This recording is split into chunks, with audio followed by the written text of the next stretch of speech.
This is a production of Hockey Night in Oswego, only on WTOP.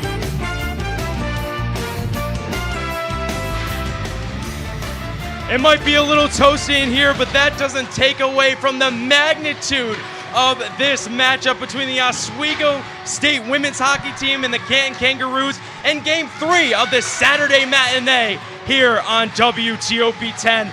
Welcome everyone to Whiteout Day 2.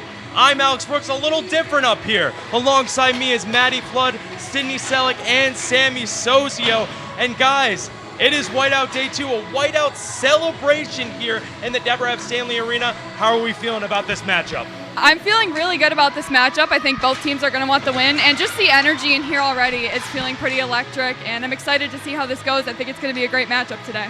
Absolutely, yeah, I'm ready. Let's play some hockey, you know? I think it's going to be more of a revenge game for the Kangaroos, man. They're out for blood tonight. Yeah, it's a doubleheader. The Oswego women's hockey team won against Canton last night, and it was a thriller, but we are going to peel the curtain a little bit, and we are going to give you guys at home, if you guys don't know, it is Whiteout Day 2. We'll look at today's schedule here at 2 o'clock. Women's hockey against Canton, Game 2, Game 3 of this Whiteout weekend. Immediately following the game, we're going to have senior night ceremonies because it is senior night for both of these teams. And then stay with us a little bit. At 6:30, it's going to be the men's hockey pregame show. Whiteout, Oswego versus Plattsburgh in that primetime matchup. And then 7 o'clock, men's hockey puck drop versus Plattsburgh. It's going to be two electric games. The atmosphere is going to really go crazy, and I am really excited for what's going to happen. So stay tuned for 7 hours of Laker hockey. Now let's go into the team comparison of both teams. Oswego won against Canton, so this is their third matchup. They are tied 1-1 in the season series. Sydney, take us into this team comparison. Oswego and Canton, kind of similar in their style of play. Absolutely, you know, both these women's teams are pretty close in standings. You know, Canton's 12-11 right now, Oswego's 12-9. I really want to touch on their power play conversion percentage right now. Those are also pretty close. And just to touch on last night's game too, it was not a very physical game. We only saw about 5 penalties, and one was just because there was too many players on the ice. So, you know, maybe going into today, we'll see a little bit more physicalities, but yeah. And Sammy, you look at the penalty kill percentage, Oswego a little bit better against Canton. What do you have to expect from tonight? Well, I really think that Oswego's going to need to capitalize on more of the power plays and penalties that he will have. Hopefully, you know, pretty contact, or maybe more physical, but no penalties. No one wants to see anyone get hurt. But I mean, if they do have penalties at both teams, they really need to capitalize on how they can, or maybe scoring a point when they do get a power play. Well, more about these teams. We are going to send it down to one of our 2 sideline reporters, Madeline Cummings, to talk about the SUNY standings and the implications of both of these teams if they get a win. Madeline, take it away. Thanks, guys. The Lakers are coming off of a 4-game win streak and a win against Canton from last night. They currently hold 3rd place in the SUNY standings. Leading the pack is Plattsburgh with 19 wins, Portland with 17.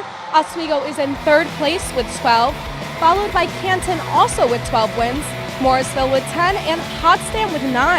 The only team that has been eliminated so far is Buffalo State. Oswego has clinched the 3rd seat in the playoffs, but the next few games will decide if Canton, Morrisville, or Potsdam will take the 4th. If Canton wins today, it will help them secure that last spot.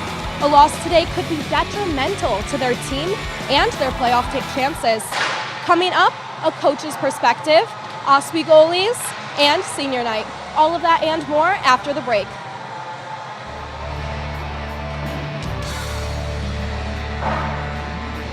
Yep. Thank you. Try snacks from faraway lands, or snacks with bizarre flavors. How about snacks in new ways? Or snacks you've never tried before? You don't have to go far to find these snacks. They can all be found here at Snacks on West 1st Street.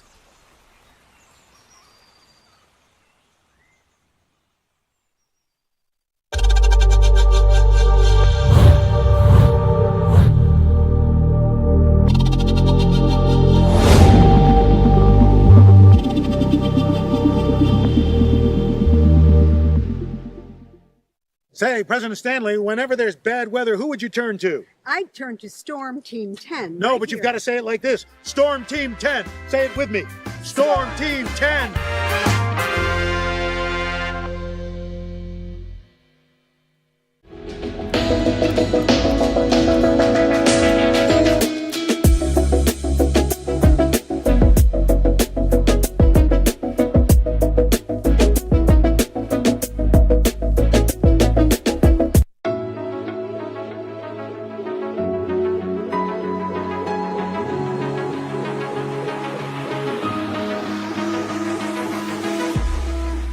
Roll it.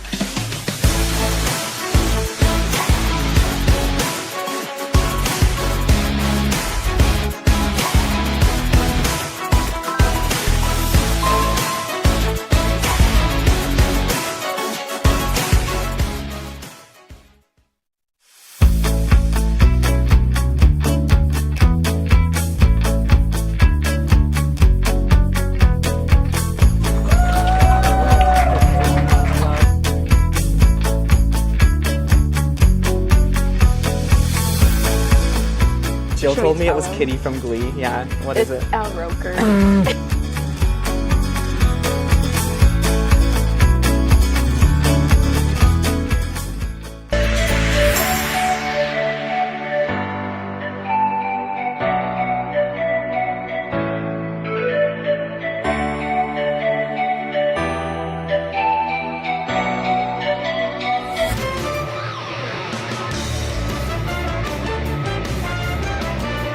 Now feeling the little chills here as we're inching closer to puck drop between the Canton Kangaroos and the Oswego State Lakers. Welcome back to the pregame show here up on the perch. Alex Brooks, Maddie Flood, Sydney Selleck, and Sammy Sozio. So guys, we talked about how it's important to have not only one, but two starting goalies. I mean, that is really important to have two netminders who can go in here and you can rely on every time they step out on the ice. And we talked to head coach Mark Digby about the importance of those goalies.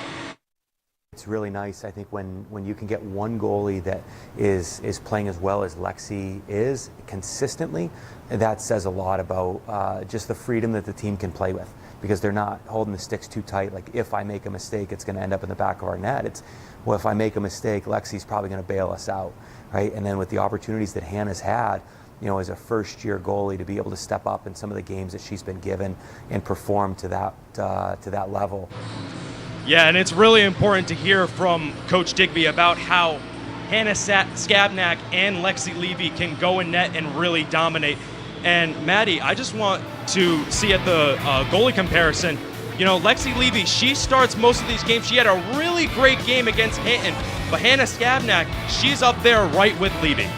Yeah, she is. And honestly, I think that it can instill a certain level of confidence into the Lakers when they go out on the ice, because despite the record of the team that they're playing, they have the confidence that they can pull off a win and that they can play good with their goalies. Yeah, and Sydney, look at the save percentage. A little close there. And so that's something they have to look out for both of these goalies. Yeah, no, absolutely. And, you know, Skabnak is a freshman, so she's new, but, you know, Levy gets in there and she gets the job done too. We haven't seen Skabnak, though, since Utica in mid-January, so. Yeah, and we sat down with Coach Digby about the importance of the seniors. It is senior night. It is a very important night for three seniors, and Coach Digby talked about how he gave his reactions about senior night. It's a fun group. I mean, three, you know, totally different stories. It'd be a really fun weekend to honor the three.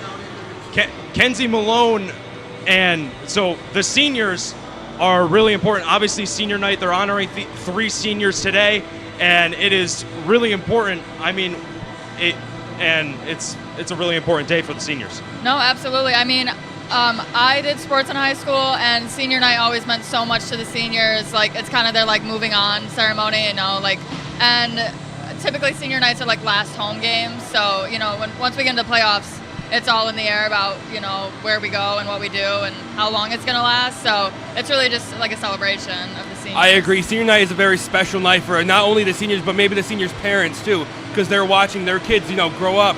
And this is maybe the last time they ever play a sport like this before. So, I mean, it's really special, but it's also more bittersweet than anything else. Yeah, really bittersweet. These people are on the last chance, or the last time they're playing on this ice, possibly, if they don't get home ice in the playoffs. But we're going to send it down to our second sideline reporter, Emily Mike, to talk more about these seniors. Emily? All right, we've got some great seniors to recognize today. We're starting off with number 6, Kenzie Malone, who's a forward from transfer from Augsburg University. It's her second season on the team, and she's from Minneapolis, Minnesota. She scored an empty netter yesterday versus the Roos. All right, number 10, we've got Megan Buxton. She's a forward who transferred from Nichols College. It's her first season on the team, and she's from Pascoag, Rhode Island. And last but not least, we have number 50, Rachel Braze, who's a goalie. She's a walk-on. She's only ever played 3 games, but has been here for all 4 years. Even though she's a third-string goalie, she's outlasted all other goalies on this team. From Spencerport, New York, Braze is also on the SUNY Commissioner's Academic Honor Roll. All right, now let's hear a little bit more about our seniors. Right, you got Ray Braze, who's been here with us for all 4 years, and came on late. She was joined us as a walk-on during the COVID year. Hasn't played a whole lot, but shows up to practice and competes extremely hard every day. Kenzie's been here with us for a couple years, and it's tough being that far away from her home and from her family, but it's nice that we're able to be there for her and support her, and and then with Buxy coming in just for the 1 year and playing with energy and grit. It's exciting. I never got a senior night in high school because of COVID, so I'm excited to get a little senior night happening here, except it's crazy because it doesn't seem like I'm a senior. It still feels like I'm a freshman, so it's been awesome as a transfer. The girls were really welcoming, letting me in. The campus is beautiful, and I've had a great time. It's special, most of us have played hockey our entire career, so it's a big moment for them, and it's just a nice weekend to honor them and just show them how much we appreciate them. All right, we'll see you guys a little later on Hockey Night at SUNY Oswego. With WTOP 10, I'm Emily Mike. Thank you.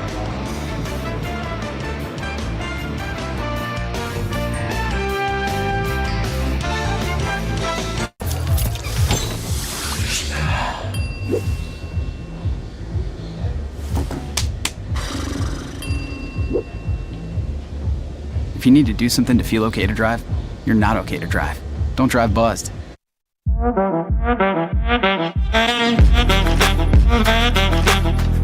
Shine on that boy. Look at the bling. Do we got a diamond tester on? Yeah, that's getting bad. Yep. 10 out of 10 recommend on Yelp.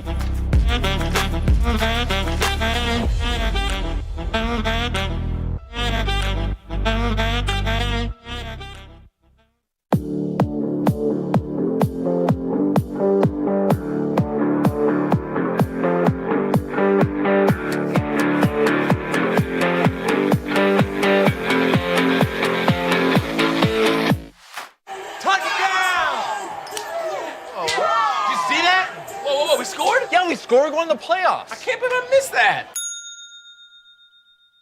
Every time I'm buzzed, I spend too much time on my phone. What? I should take your phone away. No. I'll call for a ride. Hey, why does my face look like that? I'm playing with these new face filters. Okay, you know what? Yep, that's mine. I'm gonna need that back. No. Kevin!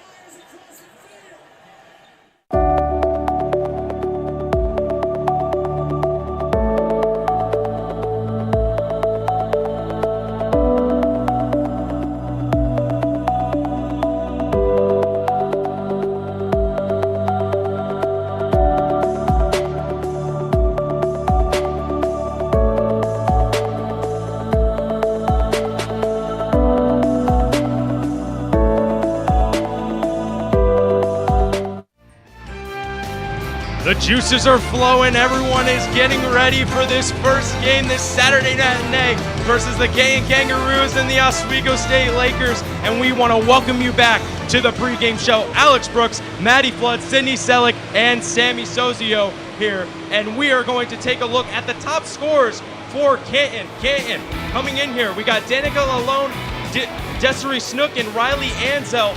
3 top scorers, Maddie, that are sure to make a difference in this game. Oh, absolutely, especially because Ansell actually did have an assist last night. And as you can see, all of these players are essential to Canton's team, and it's important that they bring their A game tonight, and well, this afternoon, I should say, and get that win against the Lakers that I think they're really going to want. Yeah, and Sydney, you see it, all 3 of these. Which one are you eyeing for this game?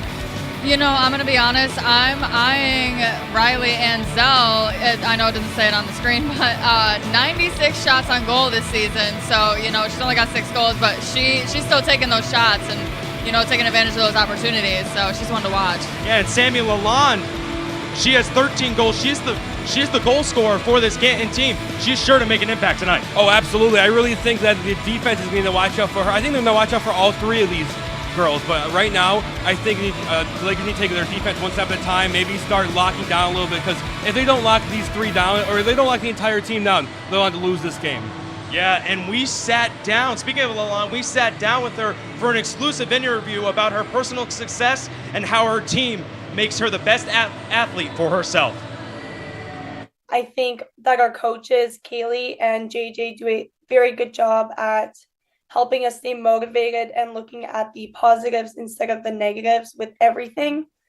And as teammates, we really try to keep each other accountable.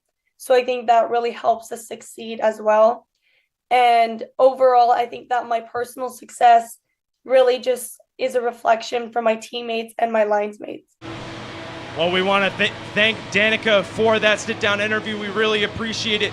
But going into this game, we're going to have to throw up a little X for our X Factors tonight. We're going to start off with Sydney. What is your X Factors going into this second game, third game of Whiteout Weekend? Really important for both Oswego and Canton. As always, my X factor is the power plays. Oh. So, you know, like I said earlier, yesterday wasn't super physical, but I'm kind of expecting today to be physical. I don't think Canton wants to go back home with 2 losses.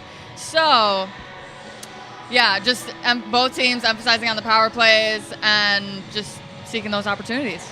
Oh, 100%. My X factor would have to be the goalies. They played a huge role in yesterday's game, and honestly, Levy and Molly Lenahan, they're no pushovers. They're both amazing goalies. Which Lenahan had 20 saves last night with only 3 points put up.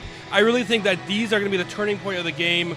They're the last line of defense. They're like the only thing stopping them from they're the only thing stopping the other team from winning the game. It's them. So I think they have a lot of pressure on them, but it's an exciting job. It's fun getting down and dirty, because you know that it's your job to, you know, they don't win games, but they win games. That's what I'm trying to say. Yeah, no. So my X factor for this game is strategic defense. So as we know, yesterday Oswego did win 3-1. And it is important to note that Oswego only let 1 goal in, and that was during a power play, so they were down a player.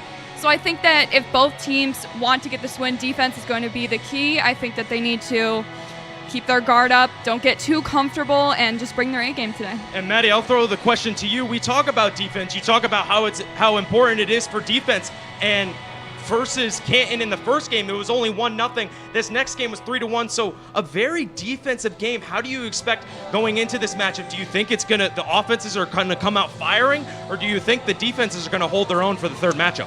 I think that the offense is going to come out firing just because Oswego's going to want that second win, especially with it being their Whiteout Weekend and senior night. I'm sure that that's going to definitely help them out. And I think that the defense is going to work hard as well, but they've had a lot of pressure on them lately. So I think that the offense should definitely come out shooting, because both teams want this win badly. Yeah, both teams want this win. Both teams need this win here today for both Oswego and Canton. But don't go anywhere. We have everyone's favorite segment. It's going to be Players to Watch, Picks, and then Puck Drop. Stay tuned here on WTOP 10.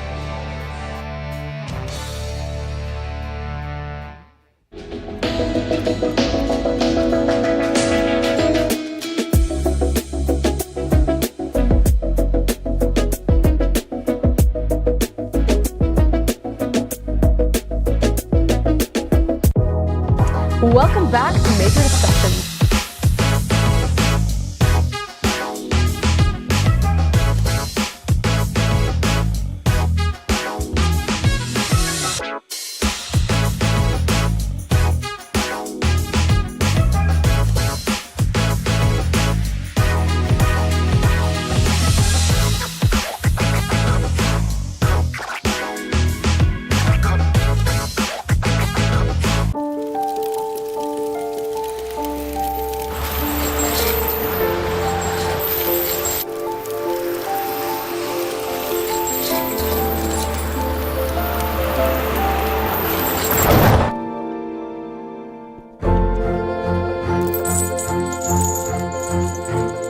Did you know dragging chains can spark a wildfire? Only you can prevent wildfires. When I was in foster care, I never knew when I would have to move. So I always had my suitcase ready to go. Then one day I was adopted. My new parents opened their hearts and home to me. My parents cook my favorite breakfast for me every morning. My parents take me on trips I never thought I would go on. They gave me a home and an even better reason to use that suitcase. My parents aren't perfect, but they're perfect for me. Hey there, I'm Al Roker, class of 76. Yes, way back in 76. Back when the earth was cooling. You're watching WTOP.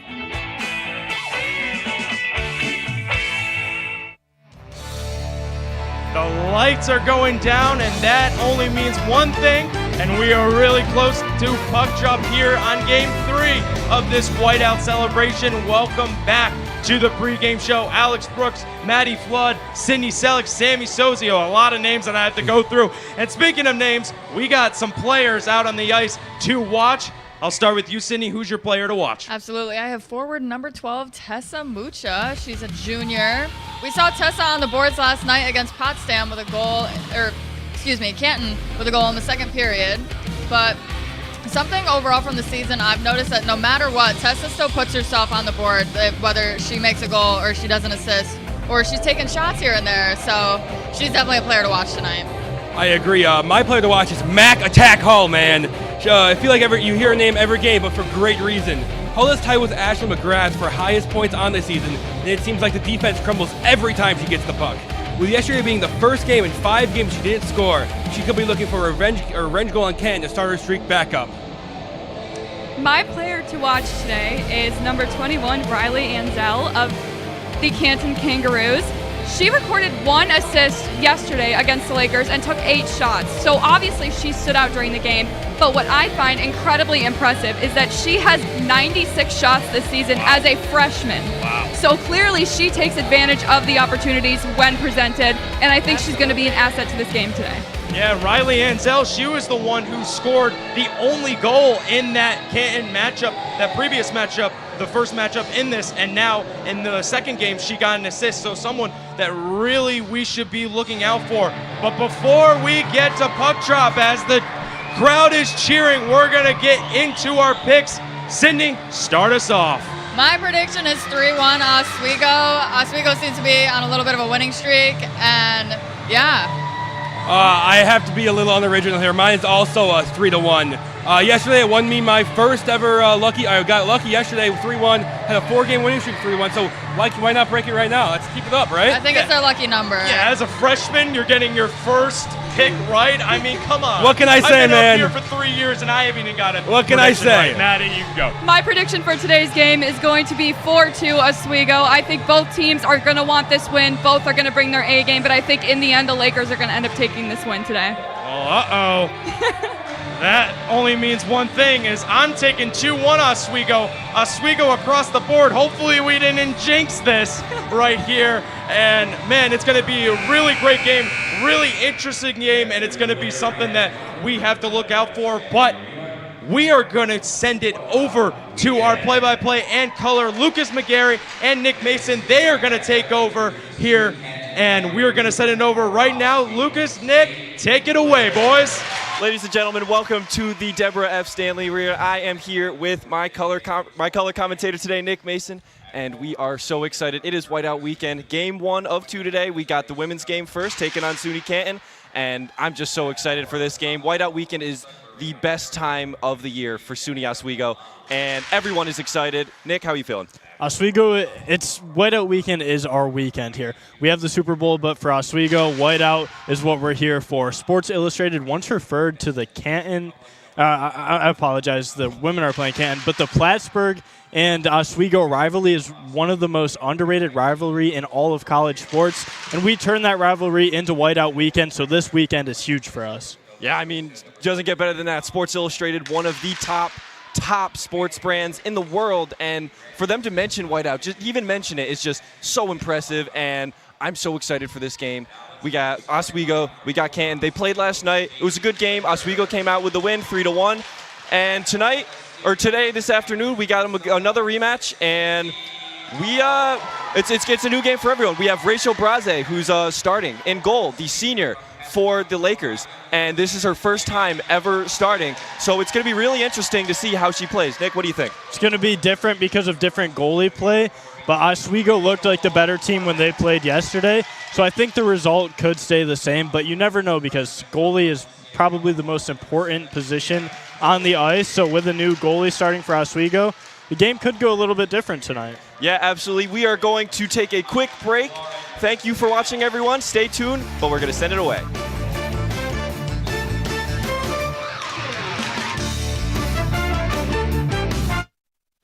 Hey there, I'm Al Roker, class of 76. Yes, way back in 76. Back when the earth was cooling. You're watching WTOP.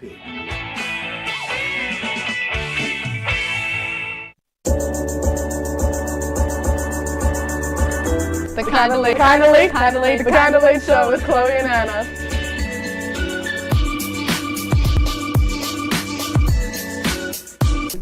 Like licorice, Twizzlers, absolutely nasty. The thought of turkey is just nauseating. I think you're wrong, is what I think. You think I'm wrong a lot of times. I do think you're wrong a lot. When you look at the number of disasters in the U.S., chances are every area will deal with some kind of emergency in the next decade. And between school, sports, and social lives, chances are you won't be with your kids when it happens. Will they know what to do? Ready.gov/kids has the educational tools and information to make the conversation easy. When the time comes, chances are they'll feel prepared, not scared. So talk with your family today.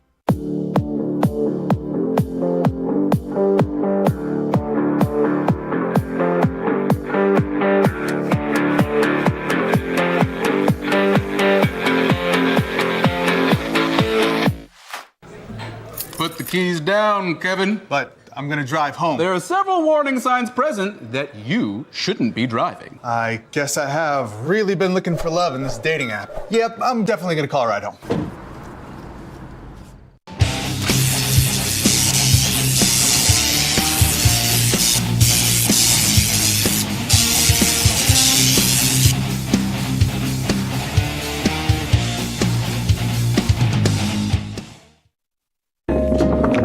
La la la la.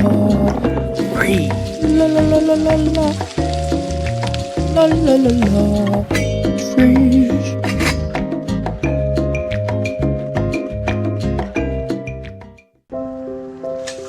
I want to eat apples and bananas. I need to eat apples and bananas. Why can't I eat apples and bananas? Support the Feeding America nationwide network of food banks to help provide meals to those in need. Join us at feedingamerica.org.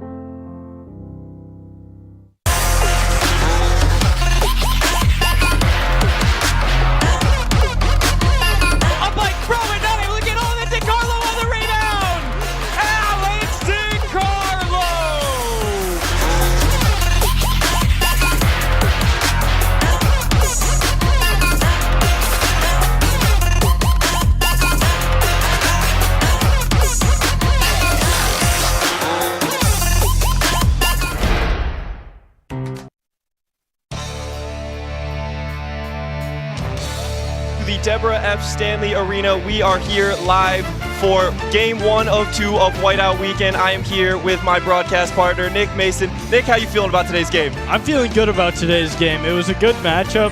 Yesterday, Oswego took the victory, but it was pretty close all the way through. Oswego did look better, but a 3-1 game, it wasn't too far off.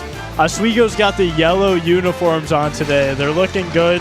I think we're in for a good matchup this afternoon. Can't agree with you more. I love hockey of all types, and I'm excited for this game. I'm ready to call, and I think we are just about ready to go.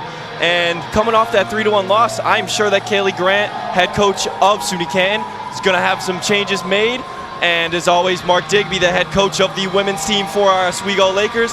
He is going to be coming in with a great plan, as always, and I'm sure both of these teams are ready to square off and start this game up. It's also senior day for Oswego. Some pretty impressive seniors on the team, and including our new goalie tonight, also a senior. So shout out to Rachel Braze for the start tonight. Yeah, congrats on her. Her first start as a senior on senior night. I'm so happy for her. It's awesome. Yeah, and I'm sure she's going to do great today. You know that's got to feel good to get the start on senior night. Absolutely. We are now awaiting the puck drop for the game 1 of 2 of Whiteout.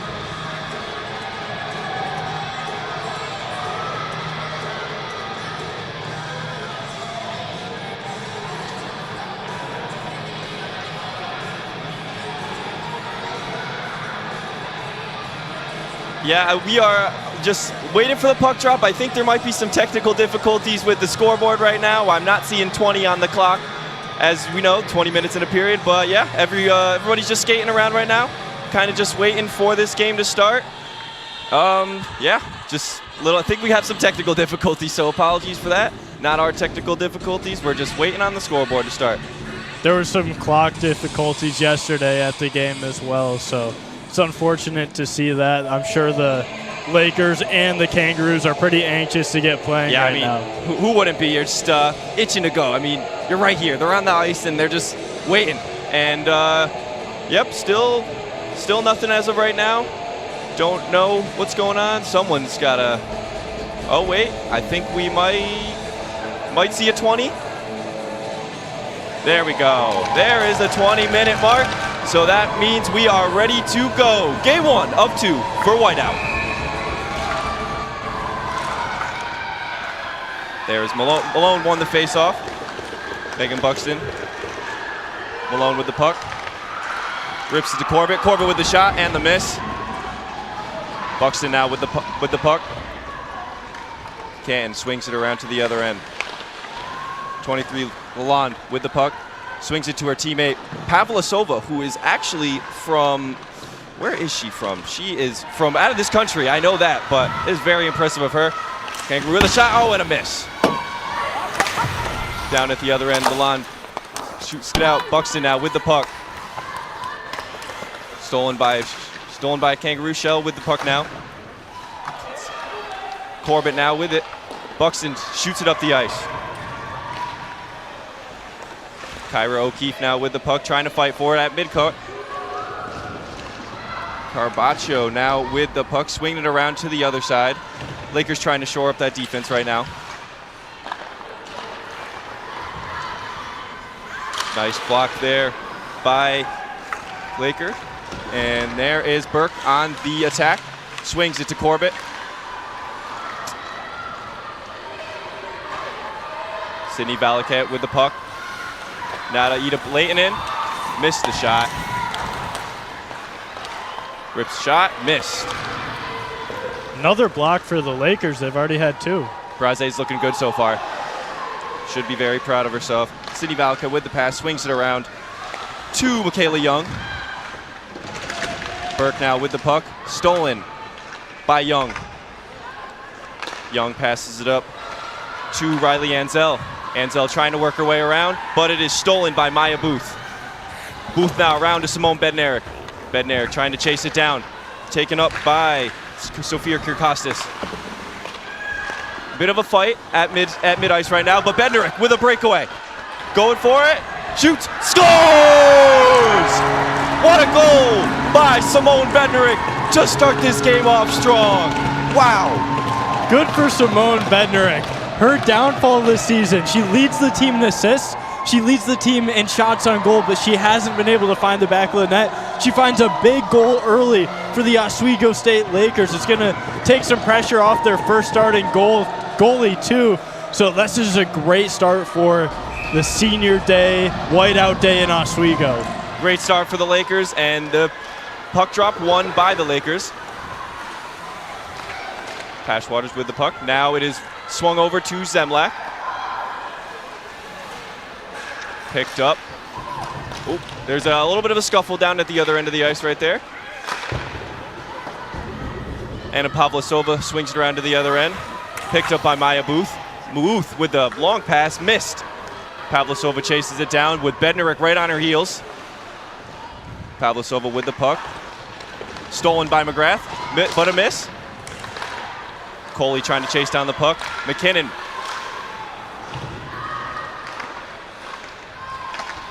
Now Sarah. A bit of, oh, there we go. Now it is back out. Haley McKinnon now with the puck. Stolen away by Rachel Corbett. Swings around to the other end. Burke with,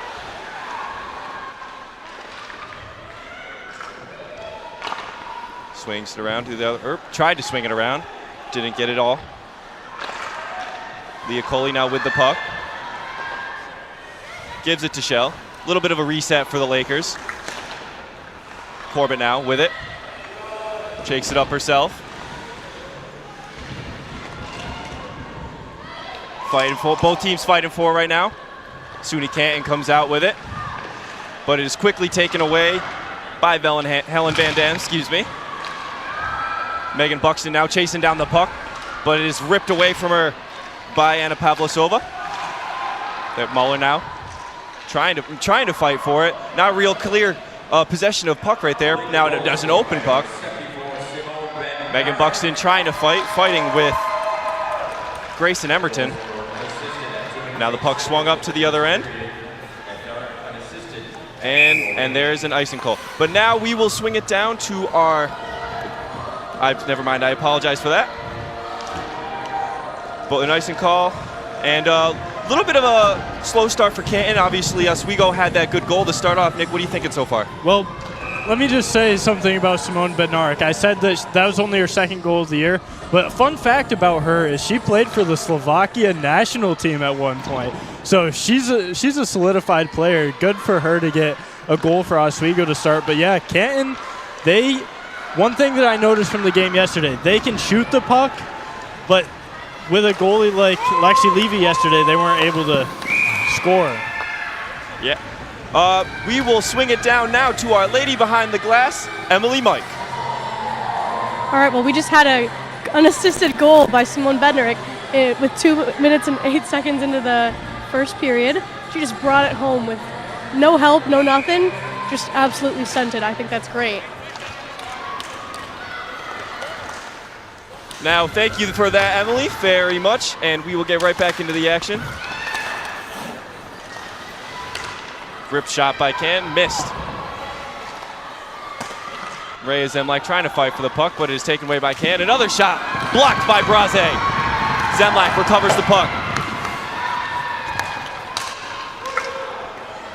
Just a clearing of the ice for the Lakers. A little bit of a scary situation there, but Braze playing great so far. We've got a couple shots ripped on her, and she's looked good so far. How are you thinking, Nick? Yeah, Rachel Braze, the Lady Lakers are very supportive of her. They're going, they're showing their support, everyone on the bench. But yeah, she's looked good so far. Obviously hasn't let anything in. Canton can shoot, though. They have some players that can rip a puck pretty fast, so she hasn't been tested too much yet. We'll see how she plays down the stretch. Yeah, absolutely. I mean, she's showing why maybe she should have been starting a little more so far, but we will get back to it. Barnes now with the puck. Takes it right at Braze. Braze with the easy save. Up the ice now is Mucha. Mucha gets it stolen by Barnes. Barnes trying to work a little magic, but it is taken away by Bednarik. Now up the ice. A little bit of a scuffle right there at the middle. Now back to Riley Ansell, who throws it up the ice. Tilly Petherick controls it. Nope, a shot by Canton. Oh, almost made on the ricochet. Good shot by Canton. Barnes with the puck. Now to, nope, scuffle. Braze with another save. A little bit of a fight for the contention there. Hall now has it. Mac Hall with the puck. Swings it up. Missed pass. 24. Asha Hansen has it. Gets it back. Throws it around to the other end. Kier Costas now takes the puck. And there is a penalty, I believe. So Oswego will be going on the power play. Yes, it is a power play for Oswego. Chamonix Jackson in the box.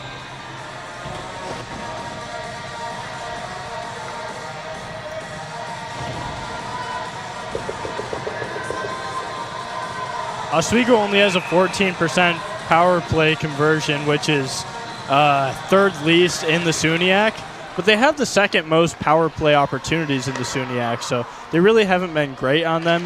Hopefully they can take advantage today. It'd be nice to get up to a 2-0 lead if you're a Laker fan. Yeah, absolutely. I mean, there's always room to improve. But the Lakers now. Chris passes to start. Shell with the shot and the miss. Blocked. Malone gives it to Shell. Back to Malone. Back to Shell. Shell shoots. Saved by Molly Lenahan. Great save by Molly Lenahan. Molly Lenahan also looks good so far. Oswego's been putting a couple shots on her. Only that one goal, but Simone Bednarik with a great goal. Can't do much, but other than that, Lenahan has looked good so far. Yeah, Lenahan has a .931 save percentage, so she's been solidified all year. She's been a good contributor. Yesterday was a rough outing for her, letting up 3 goals, but typically she's a really good goalie. Absolutely. Malone gives it to Shell. Shell to McGrath. McGrath with the shot, missed. Corbett. Corbett is fighting for it, and Mucha comes out with it. Malone with it. Now to Shell again.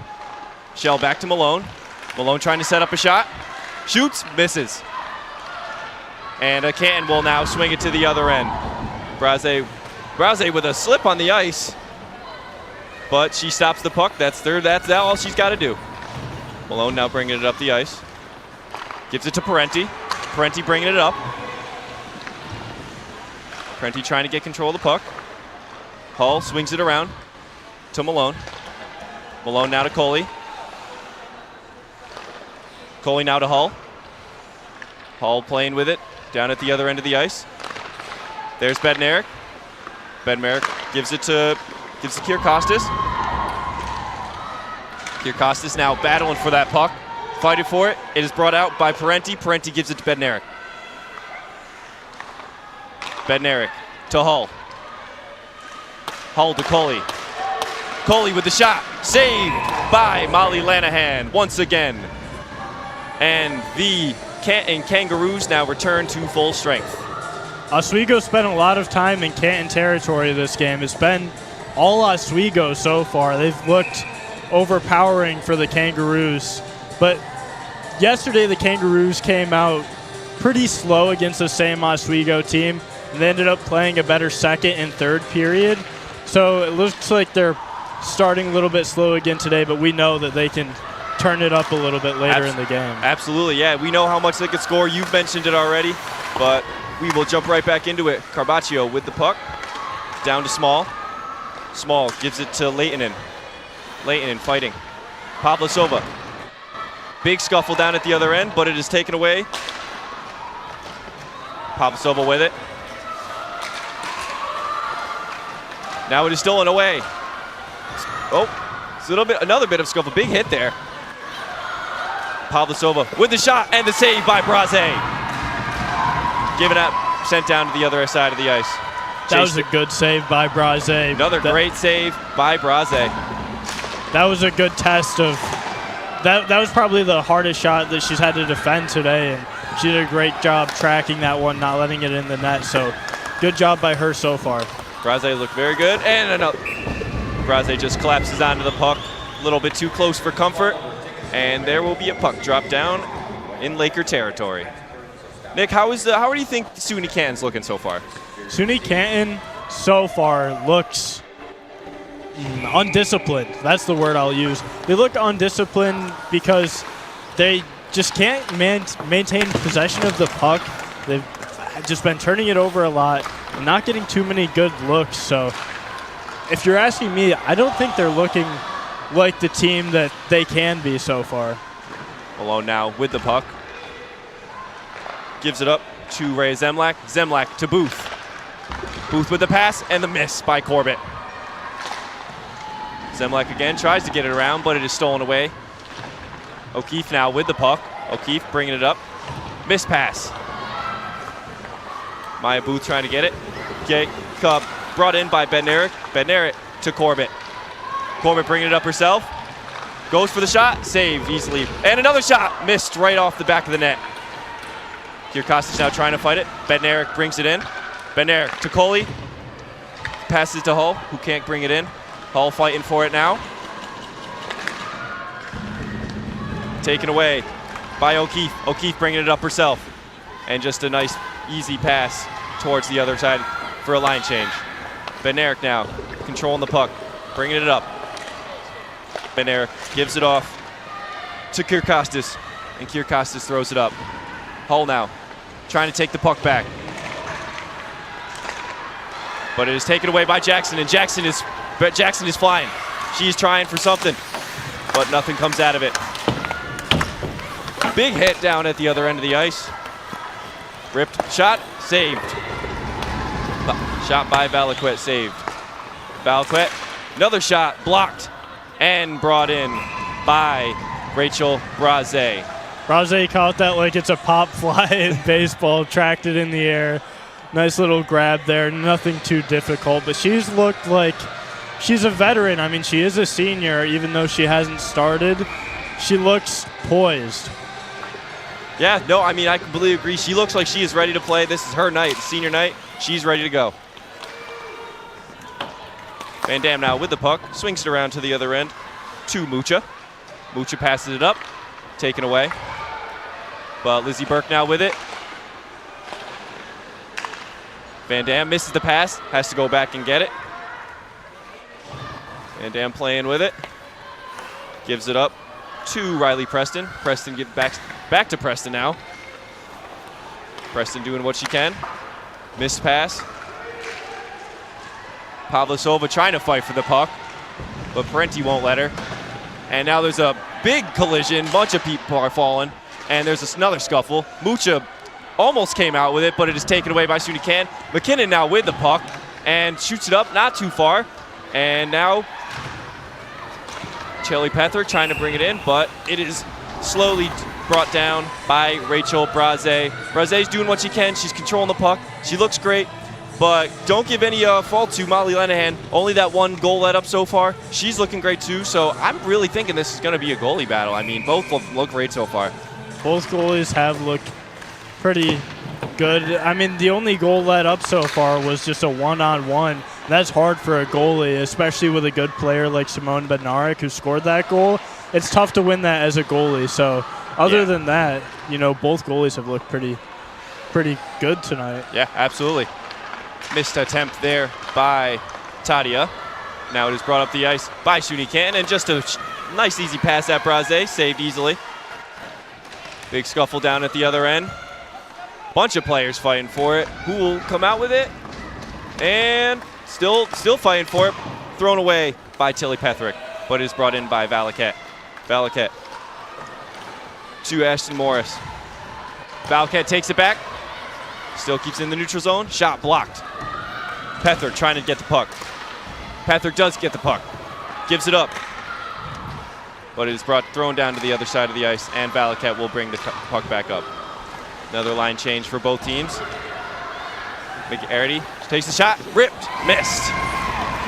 Valaquette controls the puck again, and it is taken away by Malone. Oh, another steal. Malone trying to bring it up the ice. Getting battled by two different players. There's Lalonde, top scorer for SUNY Canton, trying to do what she can. No real concession, but it is now taken away by Parenti. Rachel Corbett now just throwing it up the ice for another line change. And it will be thrown around to the other end. Pavlisova now with it. Gives it up to Desiree Snook. Desiree Snook bringing it up by herself. Tries the shot and misses. And another save from Braze. Good try there by Desiree Snook. Another one of the top scorers for SUNY Canton, but it is stopped by Rachel Braze. Something to note about Desiree Snook is she has the second most goals for the Kangaroos, but she hasn't scored a goal in 12 games, which is very surprising, especially with how talented she is, that maybe she'll put one in today, but... Not a big shot there by Hull, missed. But now Bednarik, we got to get around the goalie there. Valaquette with it. Controlled by Canton. Hull trying to battle for it. Big scuffle there. No one come out with it yet. And it is brought out by the Lakers. Given out to Shell. Shell with the shot. Saved. Bednarik with the shot. Saved again. And some great saves there by Miley Lenahan. Pressure was peppered applied. with the goal.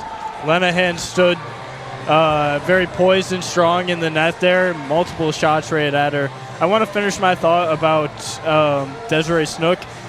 No goals within 12 games, but still number 2 in the team with goals. If Canton wants to win and make that 4th spot for the playoffs, they're going to need her to start contributing again later in this season. Yeah, absolutely. I mean, you can't go cold at the end of the season, so they're going to be looking for her to score again. But we are back to it. Preston brings it up. Passes it off. Stolen away by SUNY Canton. And up the ice is chased down, and there's an icing call now. Now that the game has slowed down a little bit, because we had that great first start, Bednarik fiery off the bat, but now it's toned down a little bit. So what are you seeing here now? This game's playing out almost identical to yesterday. Canton started slow. Oswego with an early goal yesterday, an early goal today. Canton started slow yesterday. Canton starting slow again today. I'm expecting more intensity for the second period out of Canton, to be completely honest, because that's what they showed yesterday, is that they have to take time to get back into the flow of the game. Yeah, absolutely. I mean, if you got to make changes if you lost the last game. But anyways, it is back down. Jackson tries to fight for it, given up by Passwaters. Preston now with it. Preston and Passwaters fighting for it. Taken away by SUNY Canton. Valcat now with, or that's O'Keefe, I'm sorry, with the puck. Passwaters now with it. Trying to get something open. Nothing yet for the Kangaroos. Rip shot, missed. And Parenti comes with it. Parent trying to fight for it. Stolen away by Jackson. Jackson trying to make something happen. Can't do it. Gets leveled. Wow. Big hit there. That was a huge hit. And it was an accidental hit, but still a hit nonetheless. But anyways, ripped another shot wide of the goal. Burke now with the puck. Swings it around to the other end. To Mucha. Mucha tries to throw it up. And Parenti chases it down. Parenti by herself. Parenti trying to put some stick magic on. Can't do it.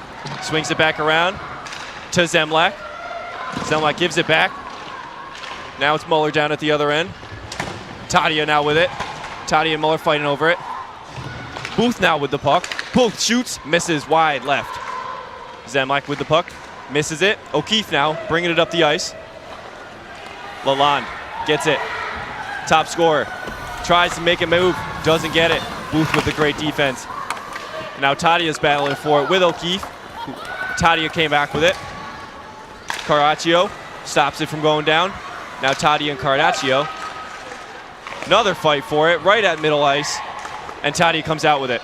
Tadia swings it around to the other end. And the Lakers make a line change. McGrath chases her down. Corbett. Lalonde now with the puck. Takes a shot. Saved by Braze. Corbett recovers it. Now to Coley. Shell with the puck. To McGrath. McGrath swings it up to Megan Buxton. Megan Buxton trying to make something happen and swings it around to the other end to Corbett. Stopped by Pavlasova as Corbett tried to grab it. Swung around to the other end, but Corbett gets it. Brought it now, stolen away. Brought up the ice by Riley Ansell. Doing it all by herself. Stolen by Lauren Shell. Asha Hansen with the puck, but it's taken away by Corbett. Corbett looking for a player, but no teammate there for her, and stolen away by McGarity. McGarity with the puck, trying to make something happen. Gets it stolen away by Kierkostas, and Kierkostas will take it around the other end. Kierkostas gives it to Shell. Shell back now to Kierkostas. Kierkostas looking for Malone. Malone shoots, throws it back up the ice. And sorry about that. Miss by Kierkostas. Kierkostas will now try and grab the puck. Misses it. And it is recovered by another steal. Kierkostas takes it away. And it is recovered by Canton once again. And thrown up the ice. But Preston grabs it. Preston now to Bednarik. Bednarik takes it. Hull grabs it. but is missed up the ice again, and it is cleared of the SUNY Canton territory. Braze will make the stop, and Preston will recover it. Canton still hasn't looked to be a threat to Oswego at all so far in the first period. Yeah, I mean, nothing so far. Parenti with the puck. Gives it to Zemlak, who misses it. Zemlak has to go chase it down. Not the best pass, but they give it to Pethrick. Pethrick to Mucha. Mucha to McGrath. McGrath rips the shot, saved by Molly Lenahan once again. That was Molly a fast Lenahan, shot. after that first goal, has looked great. Yeah, after that goal, she has looked great. Only 1 minute remaining in the period. That was a nice shot, too, so a good save. Yeah, I mean, Molly Lenahan, she's doing what she can. Obviously, like we already said, the Bednarik goal, nothing you can do about that, but great look so far since then. A little confusion there on the tip-off, and referee Moore will now bring it back in. Malone on the face-off. Malone gets it, gives it to Pethrick. Pethrick now to Corbett. Corbett to, oh, and a miss by Ashley McGrath, who almost had it. Now to Corbett. Pethrick asking for it, doesn't get it. Corbett now gives it to Pethrick. Pethrick rips it, blocked by Jackson. Corbett now takes it, rips it up the ice, and put away by Lenahan. Recovered by Michaela Young. Michaela Young taking it up the ice for herself. Passes it up, but it's blocked. McKinnon shoots it up the ice. Pethrick covers it. And it is swings down to the other end of the rink here. Recovered by Carvaccio. Thrown up the ice. There's O'Keefe. O'Keefe with it. Fighting away by Hull. Now Bednarik with it. Bednarik gives it off to Zemlak. Hull with it. Hull battling with a bunch of other players for it, but it is taken away. And that is the end of period one. Lakers up 1-0. Nick, what'd you see in that period? I saw a lot from Oswego, not a lot from Canton. But if there's a coach that knows how to get a team back in, it's Canton's head coach, because she played Division I hockey. This is only her second year head coaching the team. But Kaylee Grant was a Division I hockey player. She knows women's hockey. She knows how to connect with these players, have the same mindset, and kind of get them back into the game, because they have looked pretty poor so far. Yeah, I mean, Oswego looked great in that first period, and Canton, like you said, kind of slow. They didn't do too much, and you said it yourself because you called last night's game, and it was more of the same, really. Just kind of Canton not doing enough to play against this Oswego Lakers team that almost seems to be outmatching them. And so I feel like Canton really needs to make a change here, because it's now 4 periods straight now going into the second game that they're not really doing anything. So I feel like Canton needs to make a big change, whether it's physicality, but I think that they need to make a big change coming into the second period. Only down a goal, game's not over at all, but we will now send it to a break, and then we will be back after this. We'll throw it to Madeline now. I apologize for that. Madeline, take it away. Thanks, guys. I'm down here with Simone Benark, number 74. And Simone, you just made a goal. How does that feel to make the first goal of the game? It feels great. I like getting the team started. It kind of got us a little hyped, getting us our feet moving, some shots on net. So it's good to get the game kind of rolling. Yeah, and you are in the playoffs for the SUNYAC. How does that feel? Are you ready? Are you excited? It feels great. I really hope we can pull out the win today so we can have the first playoff game at home, and then hopefully the second one, get that one too. So it feels great. I'm really happy about it. And it's a close game so far. It's only 1-0. What's your game plan going forward? Kind of just keep it the same what we've been doing. Just hunt pucks, get shots on net, help our goalie out in net. We got our third goalie in Ray, so give a shout out to her. So yeah, it's great. Well, perfect. Thank you so much. Good luck with the rest of your game. Now, Lucas, Nick, back to you. Thank you, Madeline. Thank you, Simone, for that interview. Great goal by Simone Bednarik. What did we already say, Nick? We were talking about SUNY Canton trying to make a change. If they do that, this could be a great game. Yeah, you said that they need to make a change. I agree, and I think they will. This game has been identical to yesterday. Same score ending the first period. Same intensity by both teams. Oswego looking a little bit better, Canton looking a little bit worse. But I think Canton's going to come out strong. They have 13 shots. That's a lot of shots. It's just nothing's connected for them. So that was similar to yesterday. I think something important to note here is Rachel Brazes played really well for the Lakers. I didn't know what to expect with this being her first start, but she's looked good. It's hard filling the shoes of Lexi Levy, but, Brazes has done a great job of doing that tonight. Absolutely. Thank you for that, Nick. We will now send it to Alex Brooks and the rest of the gang in the perch. Take it away. Thank you, Lucas, and welcome back here up on the perch. I'm Alex Brooks alongside Maddie Flood, Sydney Selleck, and Sammy Sozio, and what a first period, guys. I mean, Rachel Brace, have yourself a period. You're able to really make some impressive saves, and then Simone Benderick ending up getting that one goal.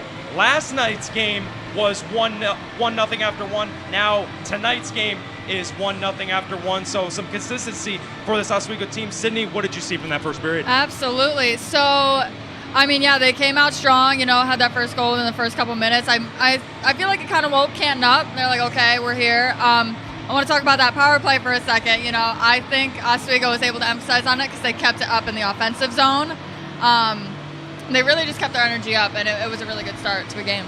Absolutely. I think that both defenses showed up a little bit. Maybe Oswego's, they kind of shot a little bit more. And I really think that that's going to end up that's how they're going to end up winning the game is whoever can shoot, to quote Zach, shoot more quality over quantity shots. Yeah, for real. Exactly, and just as we were discussing in the pregame, Oswego's offense is really firing as well as their defense. So I think that they're really understanding that this is a big game for them. They want to clinch that spot at home, and I think that if Canton does the same and they have the same energy going into the second, it's going to be a great game.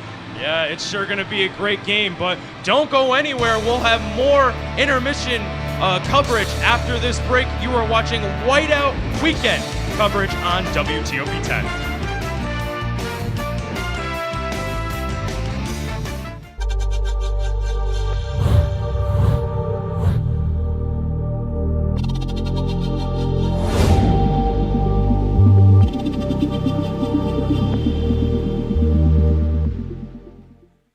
Say, President Stanley, whenever there's bad weather, who would you turn to? I'd turn to Storm Team 10. No, but you've got to say it like this. Storm Team 10. Say it with me. Storm Team 10.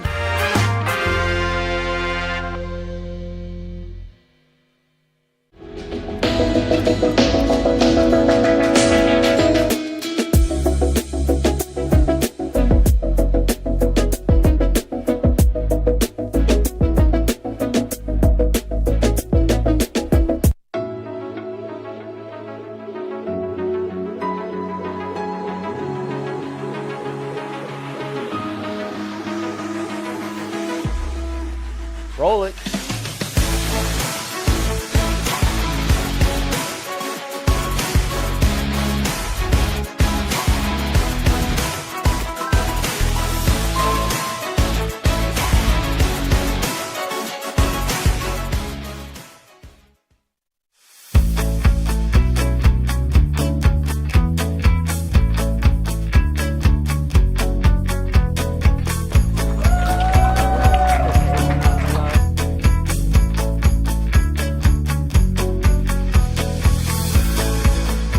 Jill told me it was Kitty from Glee. Yeah, what is it? Al Roker.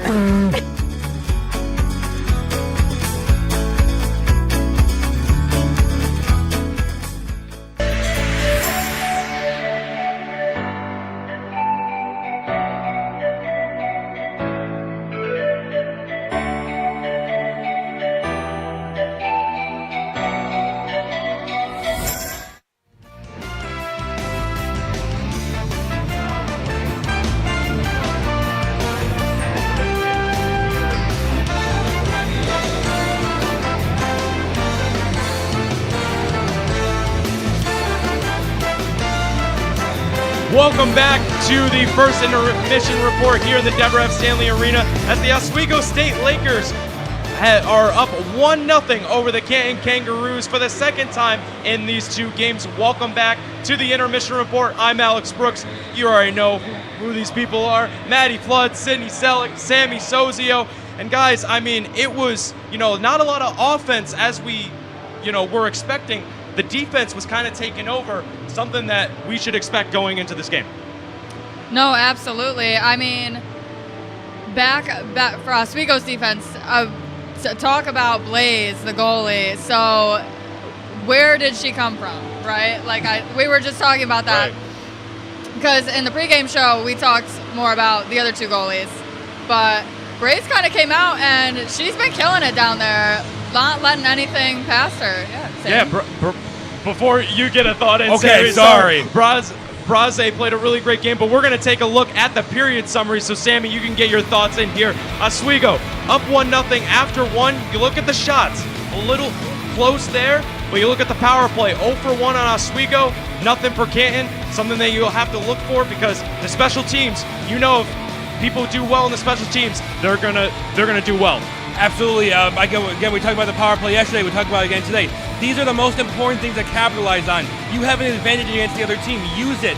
I imagine if you're Coach Digby, you're really upset because there was a penalty and you're already up a score. You said that the most dangerous game or the most dangerous score is up when you're up 2 points. I mean, you had a chance to in the power play and it didn't come through, which is a little upsetting. But hopefully they can rebound and go a little farther next time. Yeah, for sure. And we're gonna talk about the looks on the Benderick goal. Simone Benderick ended up getting her 3rd goal on the season, the only goal here so far in this game. I mean, you look at there, just fooling out Linehan right there, just a little cross away, get it in the back of the net. Maddie, what did you see from that goal? That was incredibly impressive, especially because it just happened so quickly, and I think that they need to continue to bring that energy into the second, and not just from Simone, but from all of the players, because if they keep up that level of play, especially, you know, the speed, the efficiency, it's going to be a very good game. Yeah, very good game. I wish I could get all your guys' thoughts in here, but we got to keep going. We're going to take a look at Rachel Braze. Her saves on this game, she was playing on her head so far, and I mean, coming into this game, not really had a lot of experience, only played in like a couple games, so, you know, it is senior night. Coach Digby gave her the opportunity in net, and she showed up, Sydney. Absolutely, yeah, 13 saves, and I mean, Canton's offense is really, they've been applying the pressure, they've taken their shots, so yeah, Sammy. I definitely said my X factor was going to be the goalies, and if you're Coach Digby, you're feeling great. You have 3 very good goalies who can ball out and just stop anything from coming in. Again, they're the last line of defense against the defenders, and then you have the wall. I call them. You're wearing a bunch of pads, big pads, and to be mobile in those in that huge outfit. I mean, it takes strength. It takes you gotta be flexible, right? It takes a lot to be there, and to get down and dirty when you need to be. I mean, it's a great position. It's also one of the most important positions on the ice. Yeah, for sure. Absolutely, and given how many saves she's had so far and how well she's doing, it definitely is going to give the Lakers a sense of security and comfort. And hopefully she keeps things up, especially because it's whiteout and senior night, and I've loved what we've seen from her so far. I think it's incredible. Yeah, and after that first period, Brace should be in for all 3 periods, but we're going to move over to some of Oswego's opportunities. I mean, it was only 1-0, but they had a lot of opportunities around the net. You see there, 17 shots and 11 shots on goal. Sydney, I mean, what do you think they need to do to get that in the back of the net? Because they're putting a lot of pressure on Linehan. No, I think what it's coming down to up on offense is just the clean passes. They had some clean passes, but I think at the end of the day, they just weren't finishing and they weren't able to get them in the back of the net. And Sammy, you look at Canton. They're only down 1-0. This is a game that they can come back in. I mean, we saw it back in last night's game. It was only 3-1, but they had a little bit of momentum. How can they get back in this game? What are they telling the girls in the locker room try to spoil the Oswego's senior day? Well, actually, I think that they're telling them we need a spark. There needs to be even it could only takes one person. We saw it in the last week's game against Morrisville. Came off the bench, came back, and won against them in a 3-1 victory. I mean, there's been a team with them, but right now the Kangaroos, I mean, they're feeling down a little bit. They're coming off a loss and they're down again. But I really think that if they can get their act together, maybe rally a little bit, and and just ball out. I would say you just ball out. I mean. Yeah, all it takes is one person, and then you get the ball rolling, and that's how you get started. Yeah, that's how you get started. You got to ball out, according to Sammy Sozio, but we'll see if the Lakers can keep it up here in this second intermission, or if Canton can come back. But we'll send it over to Lucas and Nick after this short break. You're watching Whiteout Weekend coverage on WTOP 10.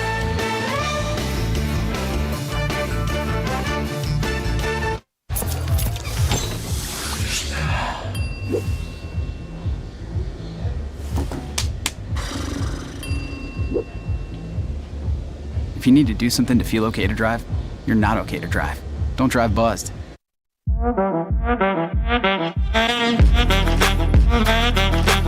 Shine on that black. Look at the bling. Look at the, do we got a diamond tester on?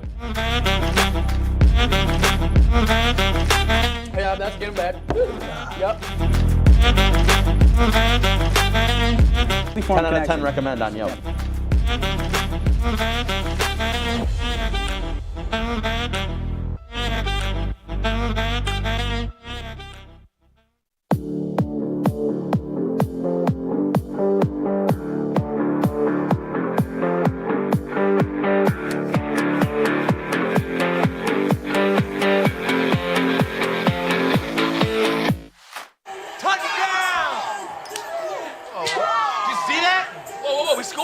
Scored going to the playoffs. I can't believe I missed that. Every time I'm buzzed, I spend too much time on my phone. What? I should take your phone away. No. I'll call for a ride. Wait, why does my face look like that? I'm playing with these new face filters. Okay, you know what? Yep, that's mine. I'm gonna need that back. No. Kevin.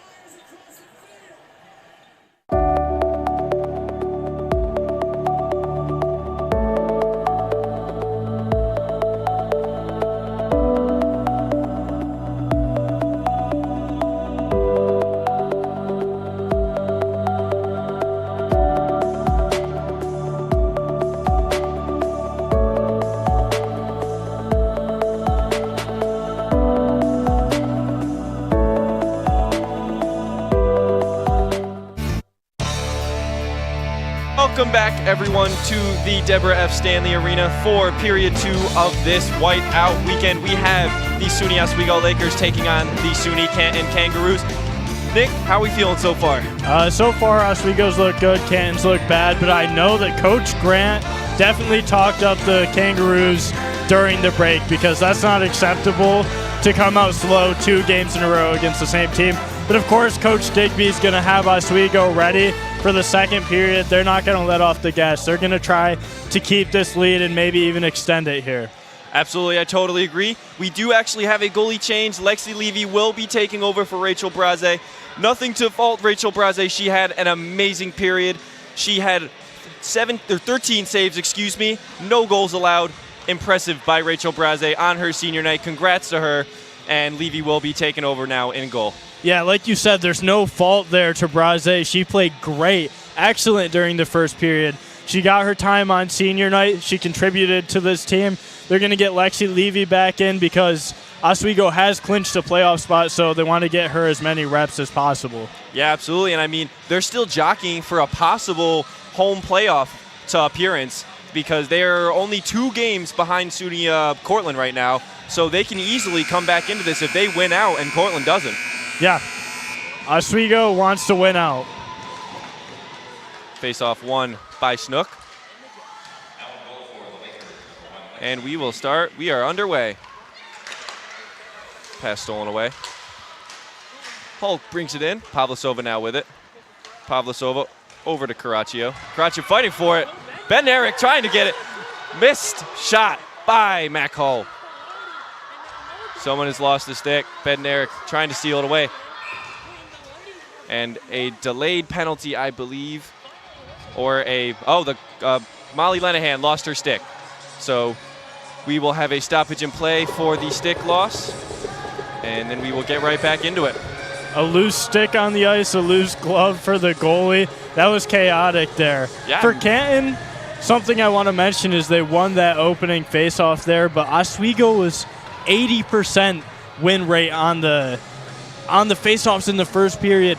Canton can't expect to compete if they're going to lose 80% of the time on the faceoff. You need to get control of the puck, so that's something that they're going to have to improve on here. Yeah, I mean, couldn't agree more. But back to it, Ben Eric wins the faceoff, taken away by Kier Costas. Balaket now with the puck, trying to gather his Kier Costas.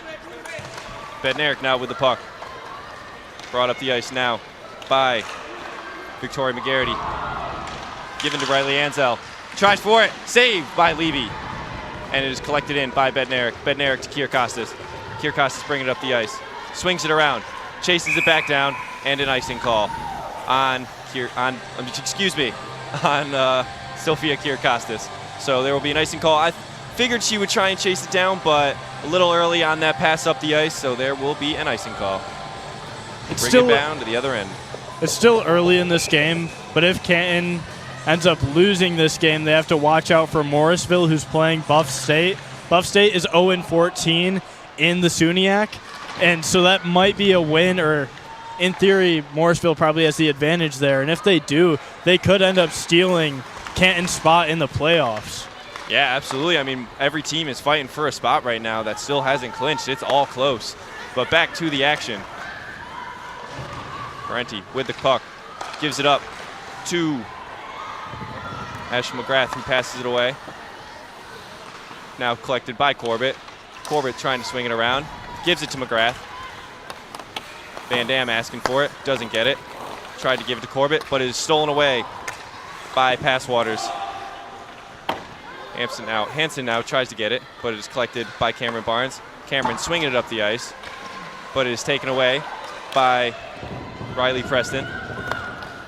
Swung back around, and it is now collected by Van Dam, who tries to pass it up, but it is blocked. And now makes its way around. Corbett with the puck now. Corbett with it. And now it is brought back up the court, collected by Parenti. Parenti gives it off to Van Dam now with it. Van Dam to Parenti. Mucho tries to collect it, but it is stolen away. Barnes now with it. Barnes with some magic on the ice there, trying to get a little fancy with the skating, but it is stolen away. Maya Booth takes the shot, misses. Saved by Lenahan.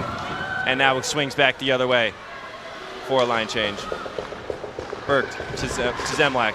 Zemlak with the block pass. Small has it. Small trying to fight for it. Gives it up to Jordan Caraccio. Takes the shot, a long shot, and it is collected easily by Lexi Levy.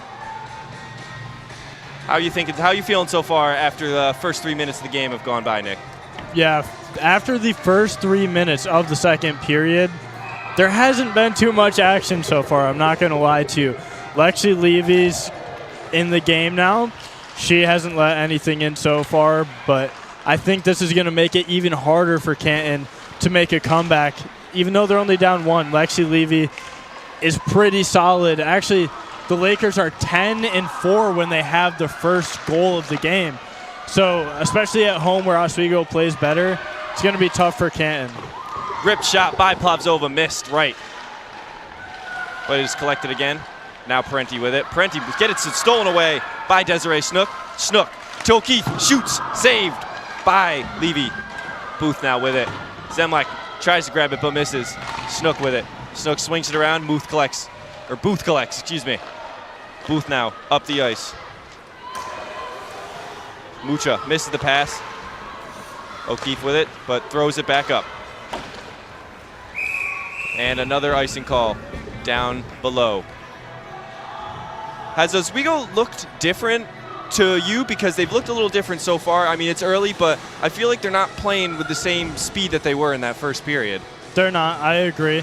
They're not playing the same, but the second period's still fresh, only 4 minutes in here. But neither team looks super put together in the second period, and it might take some more time, but yeah, I agree with you. Neither of these teams look super impressive.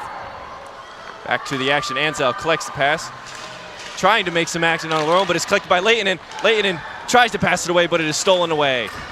Muller with the trying to grab it. Muller does collect the puck, brings it up, takes a shot, saved by Lenahan. Shell with the shot. Shell trying to grab it. Fights it, and it is grabbed. Now, Riley Ansel brings it up the ice, skates around Coley. Ansel misses the pass, and it is stolen by the Lakers, collected by Leah Coley. Coley bringing it up herself, gives it off to Buxton, and Buxton throws it up the ice for a line change. Coley now around the other bend. Stolen away by Canton, but collects is Shell. Shoved in the back by Sarah Muller, but Oswego will retain possession. Kirkostas with the puck now, throws it up to Bednarik, who tries to grab it but misses it, and is collected by Valaket, excuse me. Passed up the ice now on to Haley McKinnon to Jackson. Jackson shoots, saved by Levy. Another try, missed. McKinnon with another try, but loses it. Now Van Dam with it. Van Dam passed it up, missed. Hall. And another icing call. Hall almost had the pass, but it was right behind her, missed it. Now we will throw it down to Emily Mike, our girl behind the glass. Take it away. All right, junior Lexi Levy from St. Louis, Missouri, is absolutely killing already as she's only been in the game for around 5 minutes, but she's still so far not letting anything in. And you can say, I mean, sticks and pucks can't break her luck, but I wouldn't attribute this one to luck. I think after an almost shutout game yesterday, I think this is all entirely skill from Lexi Levy. Can't wait to see what else she does during this game. All right, back up to you guys. Thank you very much, Emily. We will take it back now to the ice where Kirkasa tried to fight for it, but it is taken away.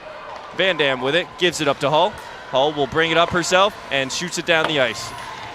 Brought in by Lenahan. Pavlasova now with the puck, swings it back around.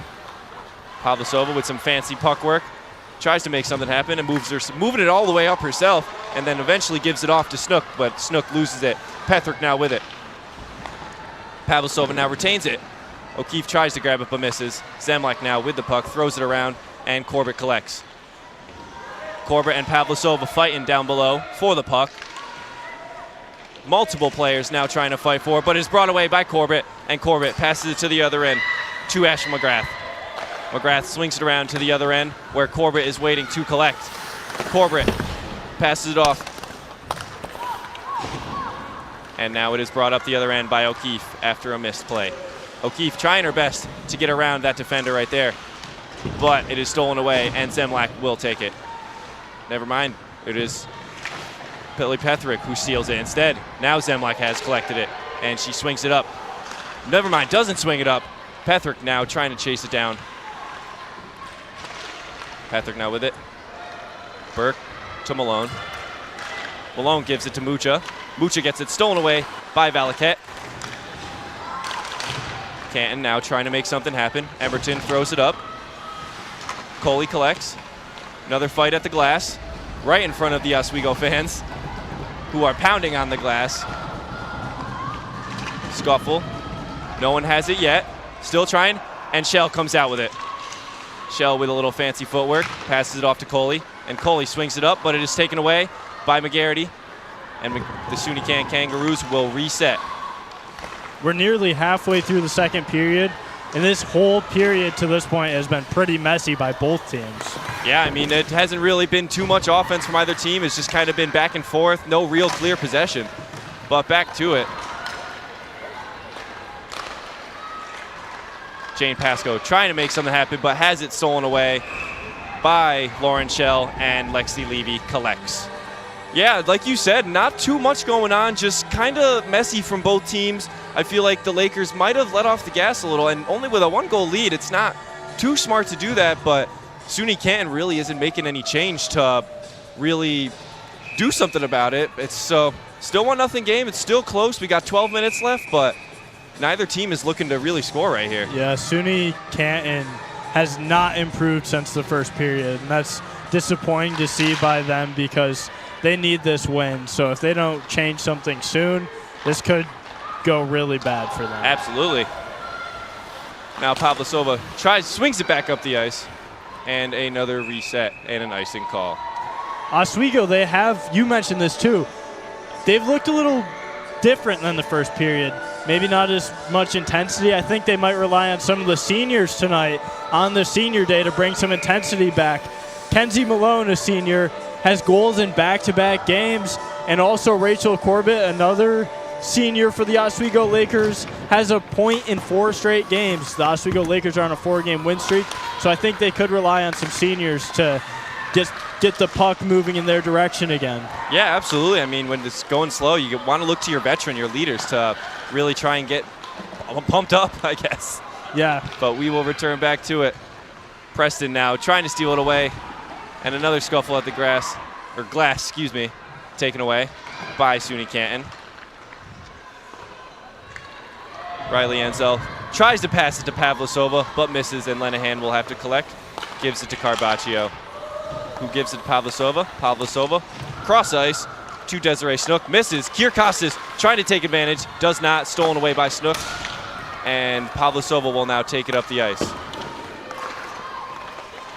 Almost stolen away, but it is recovered. Now it's stolen by Zemlak. Zemlak collects, tries to make a play, and gets clipped. No call on the play, but Anna Pavlosova does not matter to her. Levy with a save. Scored! Anna Pavlosova with the goal off the Lexi Levy slip. And just like that, this game is tied up.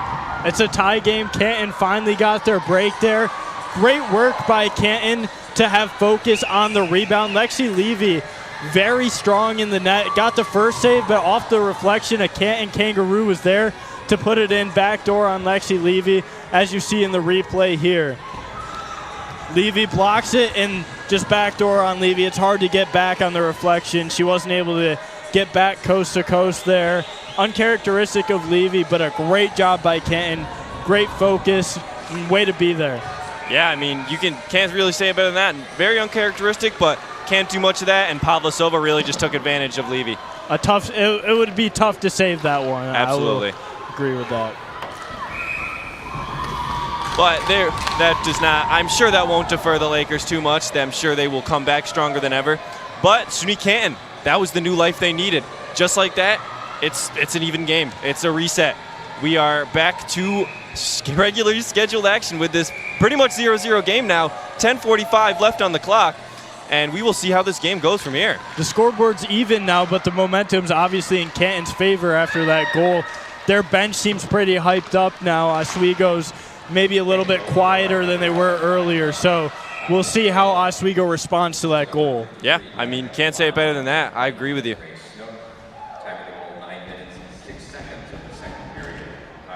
I don't know exactly what is going on right now. The referee is talking to Lexi Levy. Maybe something happened, or Levy having some issues. But we will see a face-off right about at center ice. How about the referees? They've been letting them play today. A few big hits we've seen and nothing called. Actually, penalties have been very few and far between in this matchup. Yeah, just the one penalty so far for both teams. And we will see how the refs let it play out for the rest. But back to it. Rip shot, saved by Levy. Trying to, big scuffle. Two players are down for both teams. But the refs keep playing like you just said. Coley gives it to Corbett now. Corbett who swings it back up. And it is collected by Barnes. Shakes the shot, misses, wide right. Corbett collects, tries to pass it out, does. Passes it off again. Now tries to get it. Malone with the shot, kicked away by Pansy. Pansy with it, tries to grab it and misses it. Excuse me, not that. Pasco, I apologize for that. But we will have another stoppage in play. And Molly Lenahan with some great saves so far in this period, looking a lot better. And really, besides that one mistake, she's looked great. And 1-1 goal, or 1-1 game. And Oswego now will go on the power play. Yeah, Riley Anzel for the Kangaroos enters the glass jail, and Oswego's going to go on a power play. I mentioned earlier that Oswego hasn't been too successful on the power plays, but now would be a good time to find some success. Yeah, this is really the potential momentum regainer that you want. You got a 5-on-4 advantage. You just let a goal up, so this is a great time to try and get a goal. We'll see what they can do here. Especially with not many penalties being called this game. If you can take advantage on the power plays, that's going to give you an even bigger advantage, because if they're not going to call a lot of penalties, there's going to be fewer opportunities to have that man up or man down advantage. Yeah, absolutely. And like you just said, not a lot being called. We were discussing it early. This is only the second penalty of the whole game so far, and off a pretty big hit too. So I'm glad they finally called something, but it doesn't change the fact that Oswego not the best team on the power play. So good chance for them to score a goal here and really try and get back to those good ways of scoring on power plays. Because right now, not the strongest team when it comes to power plays, but anything can happen, and we will see what happens. Prenti wins it. Benaire, quick shot, blocked away. And Snook with it. Snook one-on-one. Levy scores! Short-handed goal scored by Desiree Snook right in the 5-hole under Lexi Levy. Great goal by Desiree Snook, down 5-4. That was a great goal. That's exactly what Simone Bednarik did earlier in the game. They got a one-on-one opportunity. Desiree Snook puts it in the net, breaks her streak of 12 straight without a goal. Like I actually said earlier that she's going to need to score if Canton wants a chance to win this, and you see in the replay that she took advantage on that one-on-one opportunity against Lexi Levy. Yeah, I mean, great shot there. But back to it. Hull trying for it. Looking for Kirkostas, doesn't find her, has to go around. Trips and is stolen away and sent down to the other end of the ice where Levy will collect. Coley comes around to take it. Coley still with the puck, gives it up to Bednarik. Bednarik brings it up now to Kirkostas. Kirkostas looking for something, doesn't find anything and swings it back up, gives it up. Kirkostas now with it again, pressed up against the glass, fighting for it, still fighting for it. Parenti helps her out and takes it. Bednarik now with it, gives it to Hull. Hull looking, tries to find Parenti but misses. Kirkostas now passes back around to Hull. Hull to Coley. Coley by herself, takes a shot, misses. Blocked. SUNY Canton tries to recover, but doesn't, and Hull will take the puck back. And looks like there will be another penalty. Only a minute left on the power play for Oswego. You'd like to score here, especially since you let one up when you're a man up. That's not good. That is really bad. And just like that, it will be even now. It's 4-on-4 play for both of these teams. We will see Kirkostas go into the glass jail, as you said earlier. I like that one. I'm going to use it. But, yeah, we will see 4-on-4 action now. Oswego, not what they needed here. Really wanted to get that goal back, but now it's 4-on-4. Yeah, this is going to play into Oswego's disadvantage because they're going to have their player coming, or their player's going to be in the penalty box for longer than Canton. So Canton's going to eventually be a man up on Oswego. Yeah, Canton will have just about a minute to go on the power play, but back to it. McGarity taking it up herself, rips a shot wide left of the goal. Van Dam now with it, gives it to McGrath. McGrath trying to take it up, throws it to the center. And Young will take it for her team. Young passes it up. Now O'Keefe with it. McGarity trying to get it. Valaket collects the puck. Desiree Snook now tries to get it up the ice, but is blocked by Preston. Preston now gives it up to Shell. Shell gives it to Mucha. Gets it stolen away by Pavlasova. Shell now collects again. Shell's looking for options, finds Zemlak. Zemlak swings it up, down the ice, and will be chased down by Pavlasova and Tessa Mucho. Desiree Snook now with it, looking for options, looking for it. Passes it over to O'Keefe, missed pass. Malone collects the puck, finds it, loses it, and Ansel tries to collect it for her team, does. Ansel with it now, passes it off. Rip shot, saved by Lexi Levy. That shot went right at Lexi Levy's chest. Hard to score it when you shoot it right at the goalie, but Lexi Levy let 2 goals in just in the second period. They were tough ones to block, but now that Canton has the advantage, Oswego needs to have some kind of offensive just movement, offensive success, because they can't let this game go in Canton's favor too much. Absolutely. Couldn't agree with you more. But back to it, McGrath gives it up. Booth with it. Booth passes it up the ice to Malone, misses the pass. Collected by Chamonix Jackson. Now a shot. Panso, shot, missed. Saved, scored by Chamonix Jackson. They're saying no goal. Oh, are they? Oh, they're saying no goal. A no goal on the play. Missed opportunity for the SUNY Canton Kangaroos. Well, seeing what happened now, but it looked like a goal to me. I'm a little confused on what they're calling, but I saw a goal. I don't know what you saw, Nick, but I saw a goal. The puck went in. I can't tell you what happened there. All I know is the referees waved their hands calling off the goal there.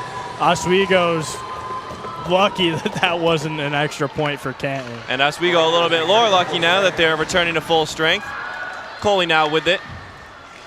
Trying to grab it. Hull takes it away. Hull still with it, fighting for it, fighting with Passwaters. Young tries to take it, but gives it up to Passwaters instead.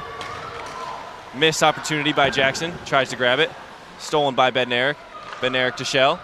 Now Shell to Coley. Coley back to Hull. Hull trying to find something to do. McKinnon steals it away. McKinnon taking it up the ice for her team. Jackson now looking for something.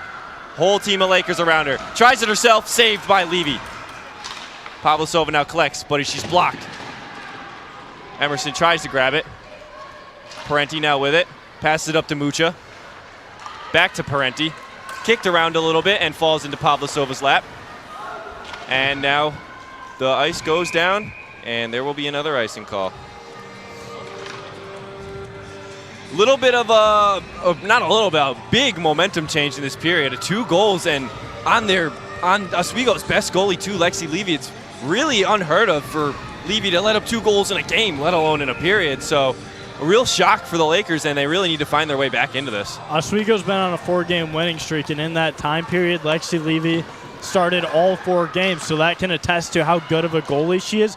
She only let up 1 goal per game on average over that 4-game streak. 2 today, so I agree. That's uncharacteristic of Lexi Levy. Yep. And we will go for another ice, or not an icing call. Levy collected it, so we will see the puck down in the Lakers zone. But yeah, very odd day for the Lakers with Levy not playing up to her potential, but everyone makes mistakes. And now we will go back to the action. Yeah, you certainly can't put all of it on Lexi Levy because the 2 goals she let in were very difficult. Absolutely. Big scuffle right at mid-ice. Burke trying to grab it, but lets it go. Ida Layton and takes a shot wide left of the goal. Mucha tries now to collect it. Swings it around to Preston, who gets into a little scuffle with McGarity, but it is collected by the Lakers. Parenti brings it back up the ice now. And the puck just went into the Lakers sideline right there.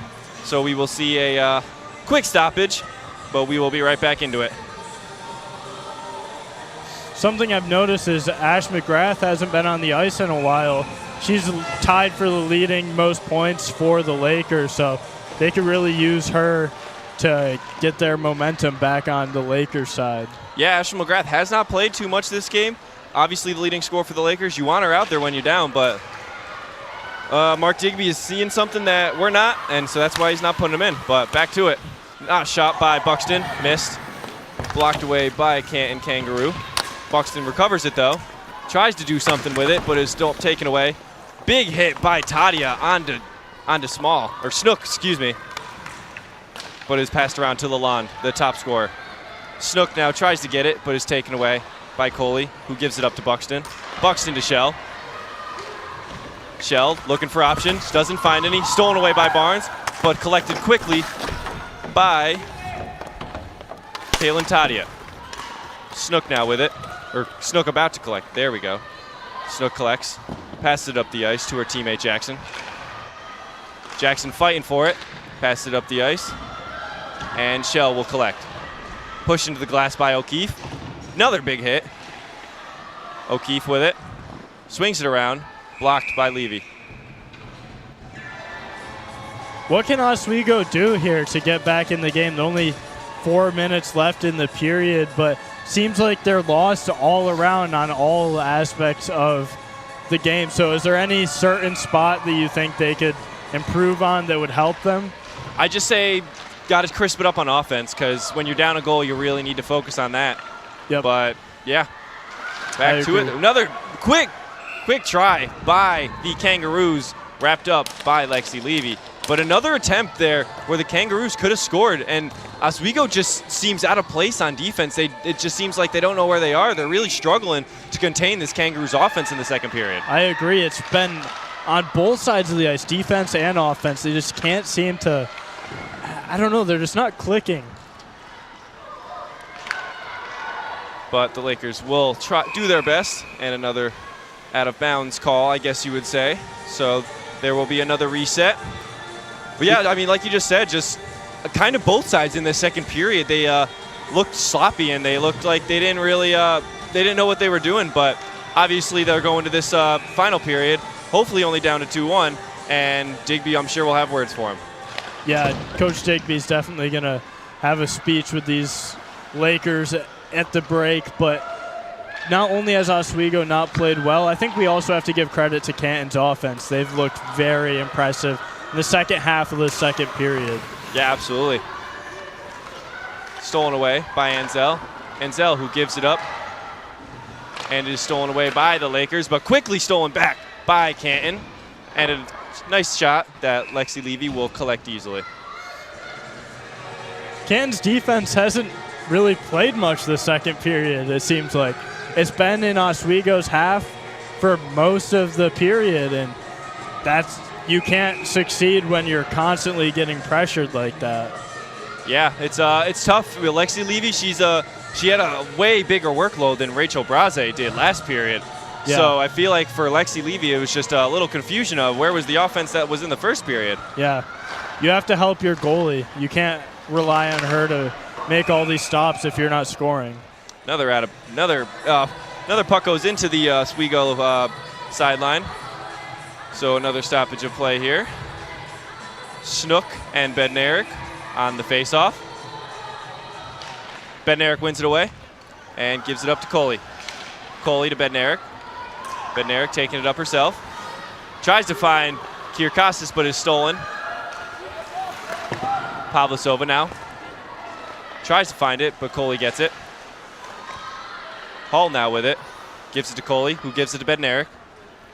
Bednarik over to Mucha. To Hall. Hall almost with the pass, but misses it. Hall getting blocked into the glass, and it is collected by Canton. Shell now trying, though. Shell gives it away to Pavlisova. Pavlisova tries to get a pass off, doesn't. Kierkostas now to Booth. Booth with a shot. Saved by Molly Lenahan once again. Lakers collect it again. Malone to Zemlak. Zemlak throws it around to Kierkostas. Kierkostas trying to fight for it. Still has it. Over to Zemlak. Zemlak loses it and puts it into the center ice. And Pavlisova now collects. Pavlisova now up to no one. Booth has it. Booth loses it. Corbett throws it up the ice. And a missed opportunity by the Lakers there. Pavlisova now collects again. Zemlak tries to grab it, misses it. And a collect by Corbett, excuse me. Corbett with it. Now Carbaccio throws it up the ice. Canton will make a line change. Zemlak battling for it. Booth. Booth to Parenti. Still fighting for it. 1 minute left in this period. Young grabs it. Young gives it to O'Keefe, or Valquette, excuse me. Stolen away by Riley Preston. Preston still with it. Going up the ice all by herself. Loses the puck. Tries to get it, but couldn't. Mucha fighting for it. McKinnon now with it. Pass it off, gets it stolen by Preston. Preston just throws it up the ice. And Valquette will collect. Valquette to McKinnon. McKinnon takes it. Shell now with it. Burke gets it stolen away by Passwaters, who gives it away, but is quickly recovered by Mucha. Mucha tries to get it to Parenti, but it's stolen away by Young. Young throws it up the ice, where it is chased bound by Lauren Shell. Throws it around to Mucha. Clock running down. 5 seconds left. Tries to get something going. McGarity just collects it and will play out the rest of the period. That is it for period 2. Big period for the SUNY Canton Kangaroos. We saw a huge momentum shift. Nick, what'd you think? 2-0 in favor of Canton on the scoreboard in the second period. Not a good look for the Lakers. I wouldn't have expected this. I did expect Coach Grant to get Canton more involved and to be able to connect with the players and get them fired up, but I did not expect Oswego to let up 2 goals. And Oswego, what they need to do is they need to get their stars involved. I mentioned earlier that we're having some T-shirt tosses on the ice, but I mentioned earlier that Oswego needs to get some veterans involved. They need to get themselves back into this game because they're starting to fall out of this game, it looks like. Yeah, I mean, it just kind of looks like the Lakers they weren't playing as hard as they usually do, and I think for them, they just need to find their way again in this third period. They struggled on offense. They struggled on defense, too. I mean, a shorthanded goal, pretty much the worst thing you can let up, and then so I feel like they just have to play better than they will, and I'm sure Mark Bigby will let them know in the locker room. But we will send it down to Madeline with another quick segment. Madeline? Thanks, guys. I am here with Desiree Snook, number 20. And Desiree, you were coming off from a loss last night. How has that impacted your view of this game? Going into today, it's a big 2 points on the line, and our team was just all ready to get back together today and work hard to come back with the win this afternoon. And now you made the most recent goal. How does that feel? It feels really good, especially being tied and getting the goal to go into the lead. It's my first goal of this new year, so it was really exciting for me, especially on the PK as well. Well, congratulations. And how is that going to impact your game going forward? Going forward, I think it's just motivates the rest of our team to keep working hard and do what we have to do to come out with the win here today. Well, thank you so much. Now back to you guys. Thank you, Madeline, very much for that. We will see both teams in this third period, 2-1, Canton at the end of the second. Now we will send it to Alex Brooks and the rest of the gang up on the perch. Thank you, Lucas. Thank you, Nick. And this game can turn on a dime. Welcome to the intermission report. Alex Brooks, Maddie Flood, Sydney Selleck, Sammy Sozio. And guys, as I was mentioning, this game can turn on a dime. Canton coming back into this second period. They scored 2 goals. What really went wrong for the Lakers?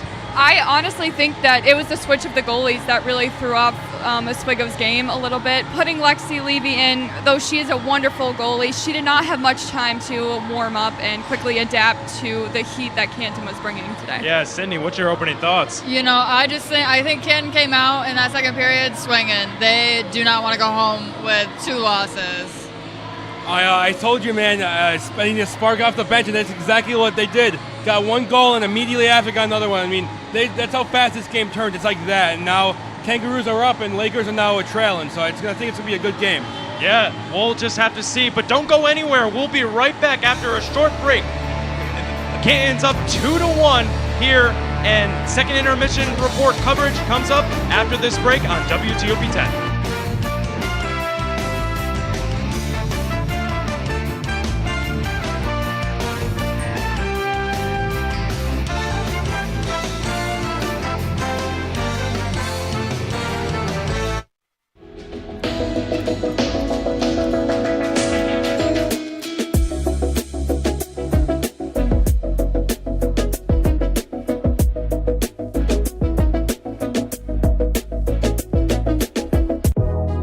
Welcome back to Major Discussions.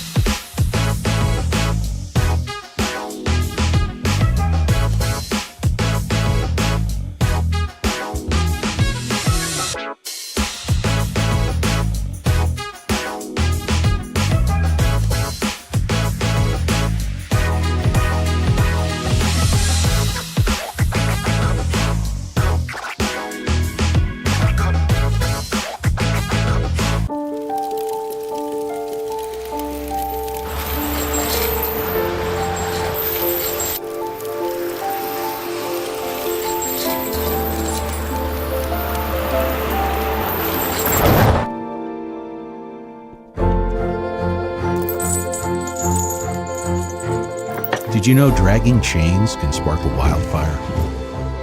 Only you can prevent wildfires. When I was in foster care, I never knew when I would have to move. So I always had my suitcase ready to go. Then one day, I was adopted. My new parents opened their hearts and home to me. My parents cook my favorite breakfast for me every morning. My parents take me on trips I never thought I would go on. They gave me a home and an even better reason to use that suitcase. My parents aren't perfect, but they're perfect for me. Hey there, I'm Al Roker, class of 76. Yes, way back in 76. Back when the earth was cooling. You're watching WTOP.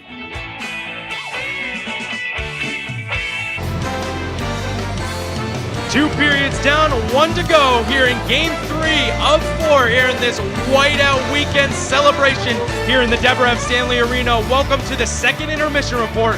I'm Alex Brooks. Alongside me is Maddie Flood, Sydney Selleck, and Sammy Sozio. And guys, it was a very interesting period. Canton coming back in this game, now up 2-1. Sydney, I'll get your thoughts on, we'll look at the period summary, I'll get your thoughts on how this comeback even happened. Yeah, so it caught me off guard, I'm not going to lie, but we went into a power play for Oswego, and, you know, we're sitting there, and then Canton actually emphasized on that, and it ended up being like a shootout. So, go ahead. Exactly. We'll take a look at the period summary, but the special teams, as you were mentioning, Sydney, Oswego over 2 on the power play, but Canton was able to take that and reverse it and get their goal, and now it is 2-1. And Maddie, I'll go to you. I mean, you obviously look at the special teams power play, 0-2 for Oswego, 0-1 for Canton, but you look at the shots. Canton's putting a lot more pressure on Lexi Levy. Lexi Levy went in net for Rachel Braza. Something that we have to look at. Absolutely. I think that in coming into the second period, they came out a whole new team. They really do want this win. And Lexi Levy, as you said, just got put into net. So she obviously needs time to adjust and warm up. And it seems to me that Canton didn't care. They just wanted to put that heat on her and come back and lead the game.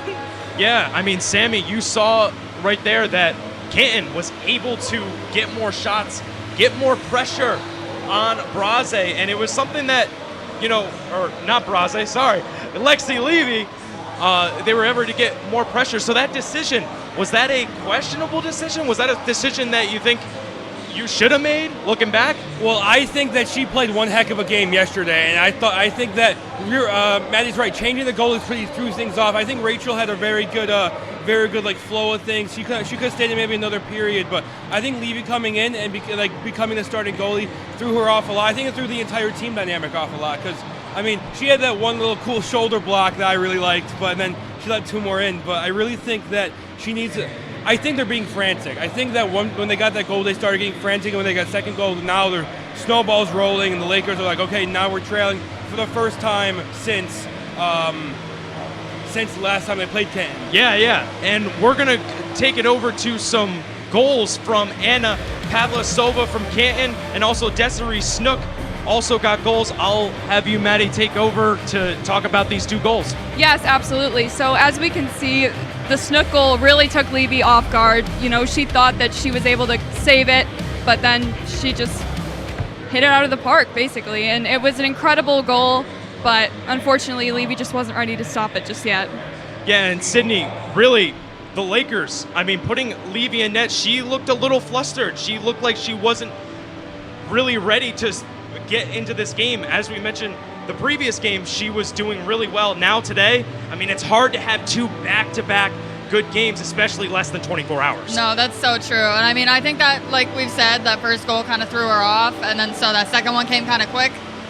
So, you know, yeah, like you said, you really can't have 2 good games in a row. No. Yeah, and we mentioned that Rachel Braze was in for the first period, and now Lexi Levy took over the second period.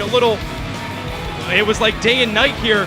Lexi Levy able to get 13 saves as well as Braze. But, I mean, Sammy, you look at those comparisons, obviously, more even in saves, but, I mean, 2 goals allowed. As we were mentioning, Lexi Levy didn't really play her A game this second period. Oh, absolutely. I think that is that's more on maybe more Coach Digby threw her in after, you know, Braze had such a good period. If I'm the coach, I would let them play. I mean, they had pretty much the same exact stat lines, except Levy had put in 2 goals and Braze didn't. So maybe I'm coming out of the period, I think, well, I could put Braze back in because, again, it's her senior night. We want to see her play, and she did an amazing job in the first period. Yeah, exactly. And, I mean, Maddie, going into this third period now, I mean, You think that they would put Levy out there? Do you think you're going to go back with Rase? What do you think is going to happen here? I think that they will most likely keep Levy in, kind of take that second period as a chance to warm up and really get into the game. She's a very good goalie, as we've seen both of them are, so I think that either way they can't go wrong. We just kind of need to look at the second period as being the time where Levy warmed up, got into the game, and hopefully does better in the third. Well, it's good that hockey doesn't end after 2 periods, but we're going to switch it over to the Canton Kangaroos because Molly Linehan, have yourself a period, has allowed 1 goal in the first period. And Sydney, you look at there, 14 saves. She really turned it up in the second period and really played out tonight. No, absolutely. And, I would just say as for Oswego offense, I think, like Sammy was saying, they're just getting a little frantic, not really completing those passes, not able to put it in the back of the net. So, yeah, no, she really held up through the second period. If I could just butt in here for a second, she's only a freshman. So she is at the bottom level right now. She has only room to grow. And she has played she's played 6 minutes of most of the games. I think all of the games, actually. She is doing an amazing job, especially being so young and having at least 4, maybe 5 more years. I think that this is just the beginning of what could be an amazing, who could become an amazing goalie in the future. Yeah, exactly. And Maddie, I mean, we looked at Molly Linehan. Last time out, Oswego was able to kind of figure her out in Saturday's game. Now today, she's really playing on her head in the second period. How can she keep that up going into the third period? I think that she needs to do exactly what she's continuing to do. Do not underestimate Oswego, especially because they're going to want this win now that they're down a goal. I think that she should just keep trusting her team, and because they came out a completely different team second period. So I think that she needs to just keep having that level of confidence and really kind of focus on the game. Yeah, exactly. And now going into, for the Lakers, jumping back ship onto Oswego, Sydney, how do the Lakers bounce back? They were able to they kind of fell apart in that second period, but they had the team. They're playing for the seniors. Do you think that they're going to bounce back? How are they going to bounce back? I honestly can see it going either way. It's been a long weekend, but, I think if they kind of slow down, take a second, get a little less frantic and complete those passes, and also emphasize on their own power plays. Don't like Canton, so yeah. Yeah, communication and really doing well on those special teams to win this game. But that is going to do it for the second intermission report. But do not go anywhere. 20 minutes left of hockey here in this big Whiteout Weekend celebration here in the Deborah F. Stanley Arena. Don't go anywhere. You're watching Hockey Night in Oswego on WTOP 10.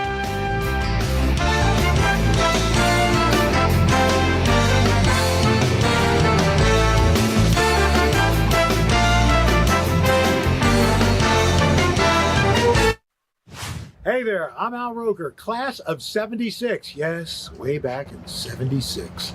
Back when the earth was cooling. You're watching WTOP.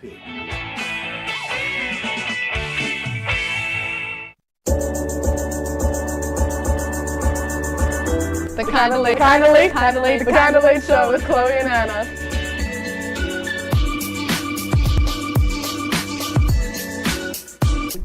Like licorice, Twizzlers, absolutely nasty. The thought of turkey is just nauseating. I think you're wrong, is what I think. You think I'm wrong a lot of time. I do think you're wrong a lot. When you look at the number of disasters in the U.S., chances are every area will deal with some kind of emergency in the next decade. And between school, sports, and social lives, chances are you won't be with your kids when it happens. Will they know what to do? Ready.gov/kids has the educational tools and information to make the conversation easy.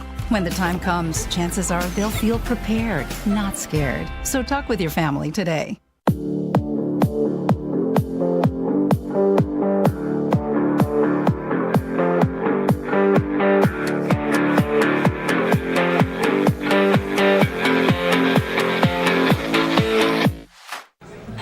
Put the keys down, Kevin. But I'm gonna drive home. There are several warning signs present that you shouldn't be driving. I guess I have really been looking for love in this dating app. Yep, I'm definitely gonna call a ride home.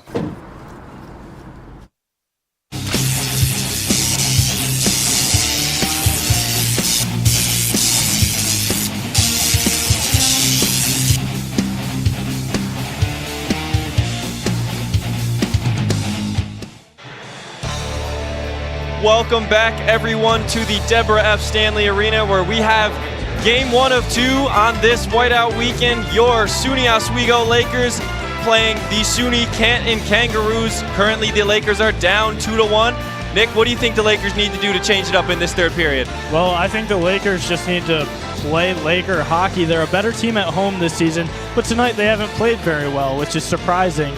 So Lakers just need to go back to what they're used to, playing good home hockey. As for Canton, well, they've played good in the second period, so they don't need to change much. Oswego went back to their old bad habits of not shooting the puck enough, only 4 shots in the second period.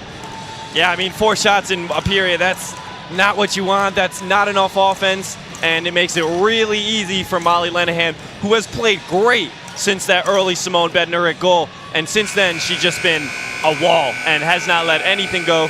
But here we go, third period. Canton up 2-1 on Oswego.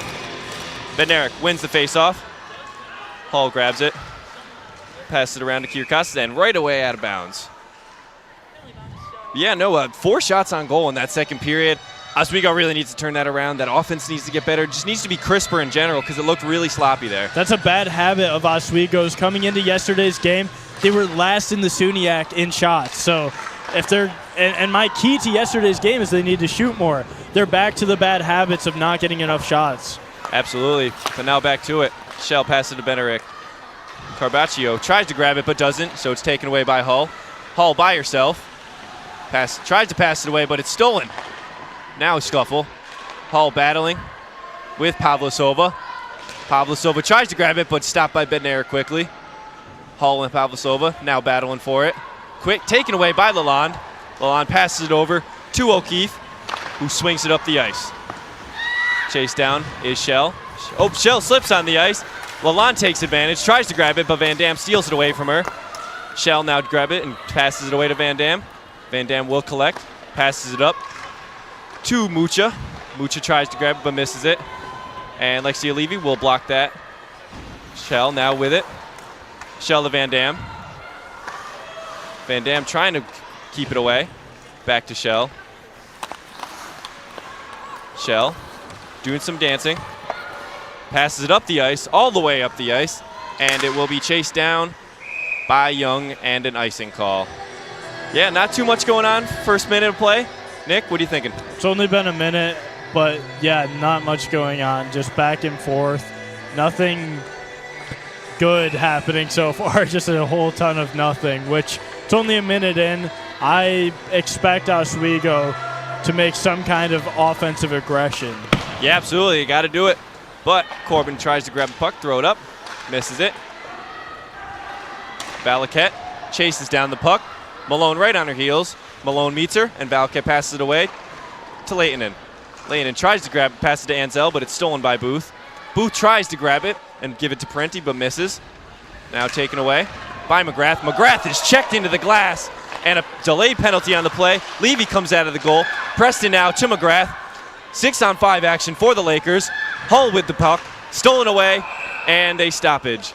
Big shot into the glass there. McGrath took a big hit on that one. Yeah, that was a big hit. I definitely expected a penalty there. I would have been surprised if one didn't get called, but that's only going to be the 4th penalty on the day. Let's see if Oswego can take advantage here. This is another prime opportunity. Obviously, last time Oswego was a man up that let in a goal. So yes, they did. Maybe let it go the other way this time. How about you guys score a goal when you're up? Michaela Young in the glass jail for the SUNY Canton Kangaroos. Corbett with the puck. Corbett passes it out. Back to Corbett. Corbett trying to find something. Malone grabs it. Now to Shell. Shell to McGrath. McGrath to Corbett. Playing around into the paint and almost saved by Lenahan. Big scuffle right in front of the goal and eventually wrapped up by Lenahan. I thought Lenahan had that to start, but puck never got collected, so there's a big scuffle there. But eventually Lenahan does bring it in. Yeah, Lucas, Lenahan never actually had that. It was right in front of her glove. She missed it. Then the huge scuffle. Tons of bodies, as you see on the screen. Everybody's in there right next to the crease. I'm surprised nothing went in there. Yeah, absolutely. Face-off won by the Lakers. Almost on the offsides. I think it was, as the ref put his hand up. Carbaccio will now set up offense for the Kangaroos. Leitonen tries to get it away, but is taken away. Now Shell with it. Shell passes to Malone, but it's stolen away by Leitonen. Leitonen bringing it up herself. Leighton battling Corbett and Shell. 3 Lakers around it, but it's taken away by McGarity. McGarity throws back up and it's stolen by Corbett. Corbett trying to grab something, but Leitonen kicks it away and down the ice. Lexi will grab it, and Lauren Shell will reset for the Lakers.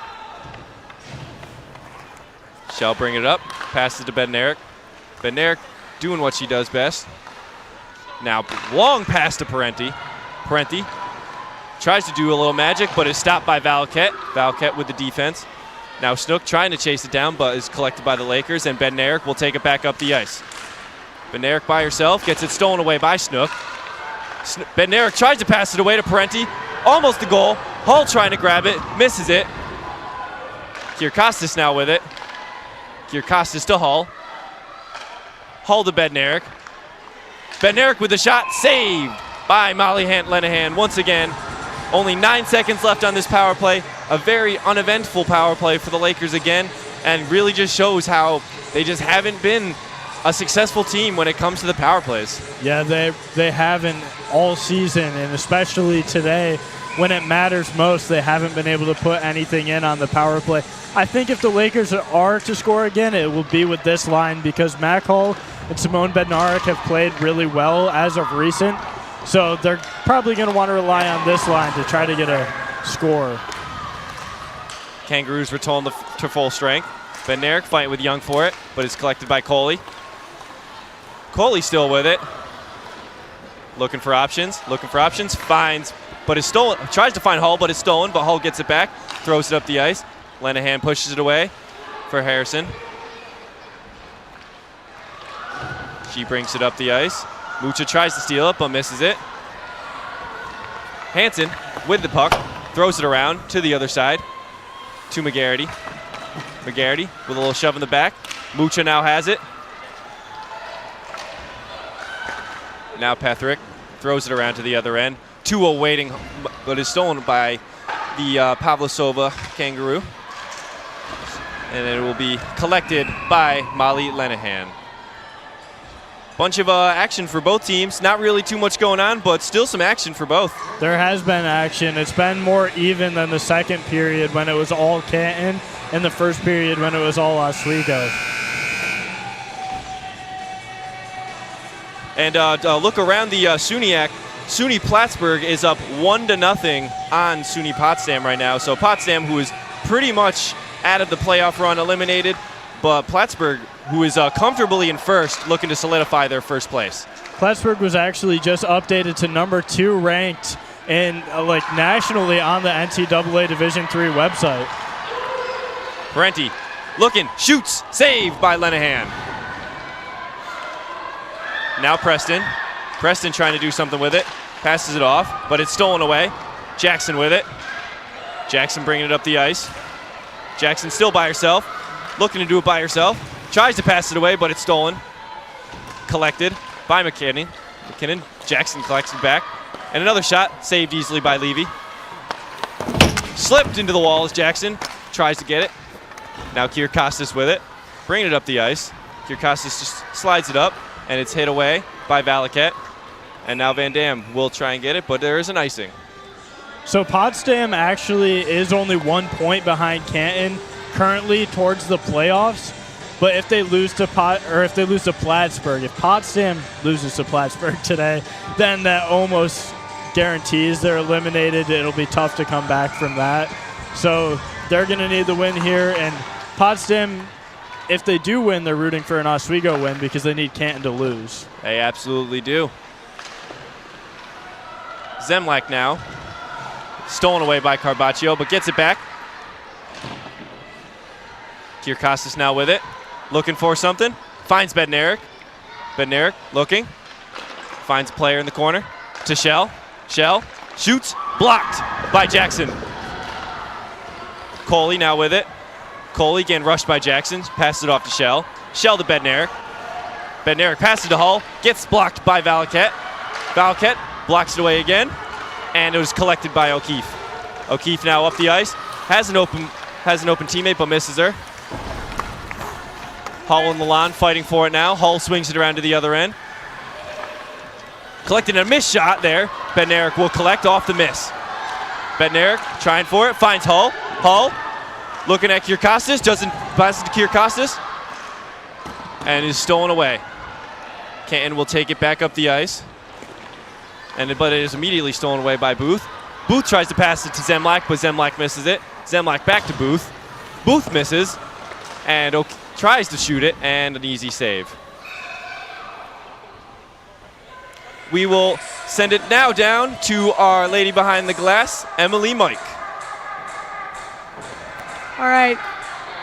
Even though we've had a little bit of a tumultuous game here today, there's still so much to be proud of. Even though it's been a very physical game, there's been minimal penalties, which is a little bit confusing, but something I'd like to note is that even though Oswego's not scoring all that much, there's an incredible level of communication between these girls. Additionally, with a sparse crowd here in the Deb, there's so much support coming from the bench, from our Lady Lakers. I think hopefully the Oswego State Lakers will be able to turn this one around, but only time will tell. All right, back to you guys. It's Emily Mike here with WTOP. Thank you very much, Emily. Now back to play. The Lakers have it. It is brought in by Parenti. Parenti bringing it up the ice. Swings it back around, and the Kangaroos will collect. Hansen with it. Hansen blocked by Van Dam. Van Dam tries to grab it, but it's stolen away by Riley Ansel, and Ansel tries to bring it up the ice, but she is blocked as well. Van Dam throws it the other way. Corbett chasing it down along with Valaket. Valaket with it now. Passes it off to Young, who now passes it away again. Bit of missed pass, and the Lakers collect. Corbett now with it. Corbett dancing around the ice, all on her own. Takes the shot. Saved by Molly Lenahan once again. Ashley McGrath pushed into the wall. Lauren Shell passes it off again, but it's stolen away. Corbett chasing Valaket. Coley with the shot. Blocked. Valaket with it. And the Kangaroos will take it. Valaket on a breakaway, looking for something. Shoots, blocked by Shell. Shell tracking her down. Stayed with her the whole time. Now another scuffle. Malone trying to grab it. Taken away by Shell. Shell gives it to Coley, and Coley will pass it up. Not Bednarik. Hull almost had it, but a missed pass will lead to an icing call. Just another one of those missed passes, those missed opportunities that the Lakers seem to be having. Yeah, it's been a lot ever since the first period. Something to note is Ash McGrath and Mac Hull are both on the ice, two leaders in points for the Lakers. So they're going to be looking for a score here with those two. Those two spend the pregame together listening to one of their favorite songs called Bad Girls together. And so their chemistry has led to them both being very successful on the ice this season. Absolutely, and when you're down a goal, you need those top scorers on the ice. But back to it. Oh, a big-time penalty as Ashley McGrath was trying to make a breakaway, but she's tripped up, and Oswego will go on another power play. Another power play for Oswego. They have to take advantage here. There's no question about it. It's going to be Oswego's third or fourth power play here. And if they can't take advantage of any of them, well, that's just disappointing for the offensive perspective. Anna Pavlosova is in the glass chair for the Kangaroos, so the Lakers will go on another power play. Coley tries to keep it onside but can't, so the Lakers have to reset. But Buxton gives it to Kyrkostas. Now to Bednarik. Bednarik over to Hull. Hull looking for something. She finds Coley. Coley to Bednarik. Bednarik looking for something. Tries to pass it to Hull, but it's stolen away. And the Kangaroos send it up the ice, and the Lakers will have to reset. Bednarik collects. Brings it up. McGarity tries to stop her. And another missed opportunity. Coley with it now to Hull. Hull just pokes it up. Chased down by Buxton and Carbaccio. Carbaccio now has it. Carbaccio just looking to contain it. 3 Oswego Lakers surrounding Carbaccio. Still fighting for it. There we go. And just past the line, so Shell will have to collect and reset. 10 minutes left in the third period, halfway through it. Oswego has not shifted the momentum in their direction. They've had more shots, but nothing's went in so far. Absolutely. Only a minute on the power play, too, so hopefully they can take advantage if you're a Laker fan. Mooch to Malone. Malone to Shell. Shell with the shot. Saved again by Molly Lenahan. What a game she is having. Yeah, it looked rough when it first started, and she let up a goal early in the game, but nothing came even close to going in ever since then. Yeah, absolutely. She has been a wall. That one goal by Bednarik was really all that she wanted to let in because she has just been so good since. She's been really good. And she has to stay strong on this power play here. Oswego still has 40 seconds, so if she can stay strong here, it'll put Canton in a good position to maintain control of this game. Absolutely. Lalonde tries to grab it, tries to go for another shorthanded goal, but Shell takes it away. Malone and Lalonde now fighting for it. Shell collects. Shell passes it all the way up the ice to McGrath. McGrath loses it, and the Kangaroos collect again. Tries to shoot up the ice. There's Lalonde. Passes it to Snook. Snook with the one who had the shorthanded goal. Tries to grab it, but is unsuccessful. Van Dam now with it. Passes to Bednarik. Only 3 seconds left on this power play. Bednarik trying to make something happen. Takes a shot. Saved. Saved once again by Molly Lenahan. Great save there right at the end of that power play. Bednarik tried to do something, but it is a no goal, and it is still 2-1. Lakers off the power play. But when you watch the replay, she almost let that in at the end there. That was almost bad, but other than that, that was a good save. It did come pretty close there, and that would have gave Oswego an even game, which would have been better for them. Absolutely. Van Dam now trying to grab it, but it's collected by Kyrkostas, who loses it to Pavlosova, who's back in. Pavlosova now trying to work something, collides into Hull. Bednarik finds Kyrkostas, but it's stolen away by the Kangaroos. Jackson now, shifty, tries to pass it away, but it's stolen by Hull. Passwaters grabs it, tries to get rid of it, but can't. Pass it up to Hull, who misses. And the Kangaroos reset with a line change. Van Dam gives it to Preston. Preston now trying to make something happen. Gives it away to Van Dam. Van Dam to Kyrkostas.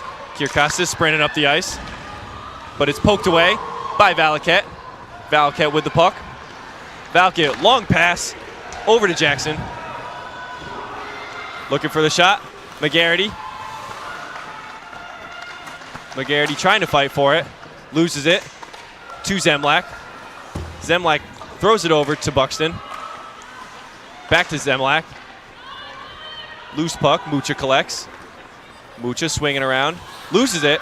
Collected by McGarity. And now another scuffle at the glass. Burke trying to fight for it. Does get it. And now Burke will go up the ice. Passes to Buxton, but Buxton misses. Kangaroos swinging around. McGarity misses. Right into Corbett. Corbett, who's looking at Buxton. Wide left of the goal. Buxton try again. Misses again. Another save by Molly Lenahan. Very close. And a little bit of a shove there between Corbett, and Riley Anzel. So getting a little chippy here with 7 minutes left. Tensions are a little high. I mean, it's the second game they played. It's late in the second game. So these two teams are probably getting a little chippy. I can understand it. Second game playing these teams. Oswego probably expected to be winning right now as they're a really good team at home, and they beat them yesterday. So since they're down late in the third period, Oswego's starting to get a little frustrated. You have to keep a level head if you want to get back in this game. Absolutely. O'Keefe with a breakaway. Shoots it. Blocked away. Levy doesn't have to make the save. Pavlosova tries to make something happen, but doesn't. Zemlak with it. Zemlak fighting. Gets it stolen by Pavlosova. Pavlosova back up. Stolen away by Zemlak again. Pethrick to Corbett. Corbett up the ice. Tries to make something happen. Swings it around. And Pavlosova will take it. Pavlosova tries to shoot it away. Gets it back. Passes it around. O'Keefe now with it. O'Keefe looking for something. throws it up, doesn't get it. Lalonde collects it, shoots it, saved by Levy. Patrick trying to grab it to Bednarik. Now Hull grabs it. Kyrkostas now tries to pass it off, but is stopped by Snook. Hull loses it again. Bednarik now with it. Bednarik cross-ice pass to Kyrkostas. Kyrkostas looking for something, passes it up to Hull, but it's blocked by Valquette. Jackson with it. Now Hull back to it. Passes it off to Kyrkostas, but a missed pass. Missed opportunity by Bednarik. Another shot. Shell, another block. Still a lot of fighting around. Multiple players on the ground, and another save by Lenahan. 3 players on the ice for the SUNY Canton Kangaroos. The puck was nowhere to be seen. Bunch of players fighting over it. Wow, what a turn of events. That was hockey right there. People fighting for the puck on the ice on the edge of the crease. I'm very surprised nothing went in there because the goalie fell down, and at that point, I believe it was Shell had a nice shot, but somehow she still managed to block that. So, wow, Canton standing strong. This is a Canton-dominated game, so toward the end of this game here. Absolutely. Scuffle along the glass. Bednarik passes it out to Coley. Coley takes a shot, saved again by Lenahan. Molly Lenahan has been the MVP of this game so far. I mean, there's nothing else to say about her. Yeah, I agree, especially right there. Right there, that is a tough situation to be in when there's that many bodies. You can't really find the puck. The fact that she didn't let a goal in there, good job to Molly Lenahan. Absolutely. Shell tries to collect it, but it's stolen away by McGarity. McGarity bringing it up the ice, only Coley in front of her. Now Shell beats her and is knocked away by Levy. Almost had a goal there. Now Ansel in the corner. Kyrkostas collects it. Kyrkostas and Leighton, fighting for it. Pressed up against the wall. Finally gets away. Collected by Hull. Hull brings it up. Passes it up, but it's stolen away by Pavlasova. Shell with it. Stolen by McGarity. Bednarik passes it away. O'Keefe flings it towards Levy. Easy save by Levy and presses down. There's no participation trophies, but Oswego's offense has shown a little bit more in the third period and took some pressure off of Lexi Levy, which has resulted in no goals on Lexi Levy in the third period. It's Oswego's job to keep up that pressure on offense and put one in so Lexi Levy doesn't have to keep carrying this team and relying on her so much. Yeah, it must feel nice for Levy to get that pressure off her after being peppered with goals in that second period. Yeah, the second period was rough for her. So many shots. Oswego's finally getting the shots. They have to put one in. Valquette tips a shot right at Levy, who was screened but still manages to save it. O'Keefe now with it. And another shot. Lalonde misses the puck, almost took a shot. Valquette does instead and misses wide left. Now Preston, passes it to Mucha.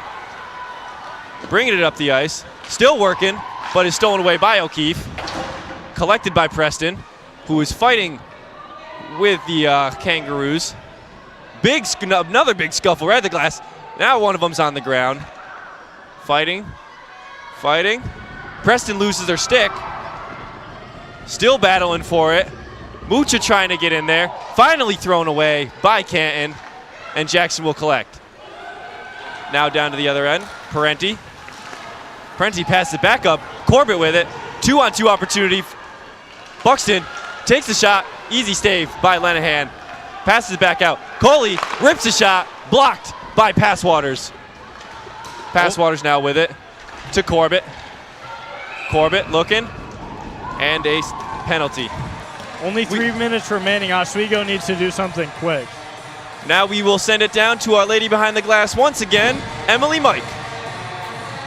All right, so we've hit that point in the game where we're wondering the age-old question of to be or not to be. Should or shouldn't the Lady Lakers pull their goalie? Let's think about it. Lexi Levy could be a bit tired from last night's game, considering how well they did. An extra skater could give the Lakers a good push. Oswego's tried to come back during power plays, but it's hasn't been working the best, so I'm just wondering if maybe another person on the ice in addition, instead of the other team being down, will give a good push. I mean, one more Laker on the ice could mean overtime. The offense to Canton has been incredible with their net being an epicenter of action, so I think in this scenario, I think the Lady Lakers should pull their goalie and give Canton everything they've got in these last few minutes. Thank you, guys. Back to y'all. Thank you very much, Emily, for that. We will get back to action. Another, almost a goal scored there by Riley Ansell, but a nice save by Lexi Levy. With 2 minutes and 50 seconds left, Nick, what are you expecting? I'm expecting Lexi Levy. She says that the end of the games are fun when the pressure's on her. So I expect her to not let anything in the rest of the time. And you have to hope Oswego can put one in here to at least make it an even game. But I expect Lexi Levy to stay strong on her part and make the offense do their part now. Absolutely. And I expect with maybe a minute 30, they might actually pull her to get that 6-5 on advantage. Missed pass there by the Kangaroos. Pavlosova now will collect it and bring it back up for her team. Blocked in the way by Zemlak. Zemlak steals it away. Passes it around to Shell. Shell looking for something, doesn't find anything.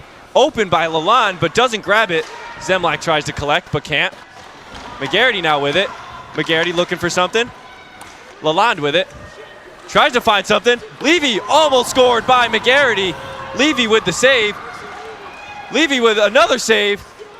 Still trying to score for the Kangaroos. And the Lakers will send it up the ice for a reset. Young will collect it for the Kangaroos. Pass it all the way up the ice. Now over to Passwaters. Passwaters looking for something. Looking for something still. Passes it off to Young. Finally takes a shot, but it's blocked. Levy didn't have to save it there. Riley Preston now looking for something. Pushes it down the ice. Bednarik now racing down the ice. 3-on-1. Takes a shot. Saved by Molly Lenahan once again. Bednarik, who bested her in the first period, could not best her there. That was a good, pretty accurate shot by Simone Bednarik, but it looked like she had a teammate open for maybe a better shot. Obviously, hindsight's 20/20, and it's hard to, when you're, moving that fast, it's hard to see that. But you needed the shot anyways. I think that was a good look by Simone. But Oswego needs to score here. A minute left. Yeah, I mean, from where we are, we can obviously see that 3-on-1 advantage. But to her, all she's doing is looking at the goal. So you can't really blame her for taking the shot. It was still a good shot right at the top corner. But, I mean, Lenahan, it's just, she's been a wall, and she looks great. Oswego now with the timeout. But, Nick, what are you thinking? We got a minute 16 left. You think Levy's going to get pulled? I think they're going to pull Levy. It's something common you see in this league is they will pull the goalie. And I think that they're going to try to shoot as much as possible. Oswego, like we said in the second period, didn't have many shots. They just need, it's not quality over quantity at this point. You need as many opportunities as you can in this last minute, or else you're going to end up taking the loss here. Absolutely. Lakers still down a goal with a minute and 14 left. They are really trying to do their best to score this goal. Different from last night's game where they had a 3-1 lead and eventually won that game. But now down 2-1. They got a minute left. They need to pull out all the strings for this. Got 8 seconds left, still on a power play. And then after that, we got a full minute left of play. And I can't wait to see what the Lakers do. No goalie for the Lakers.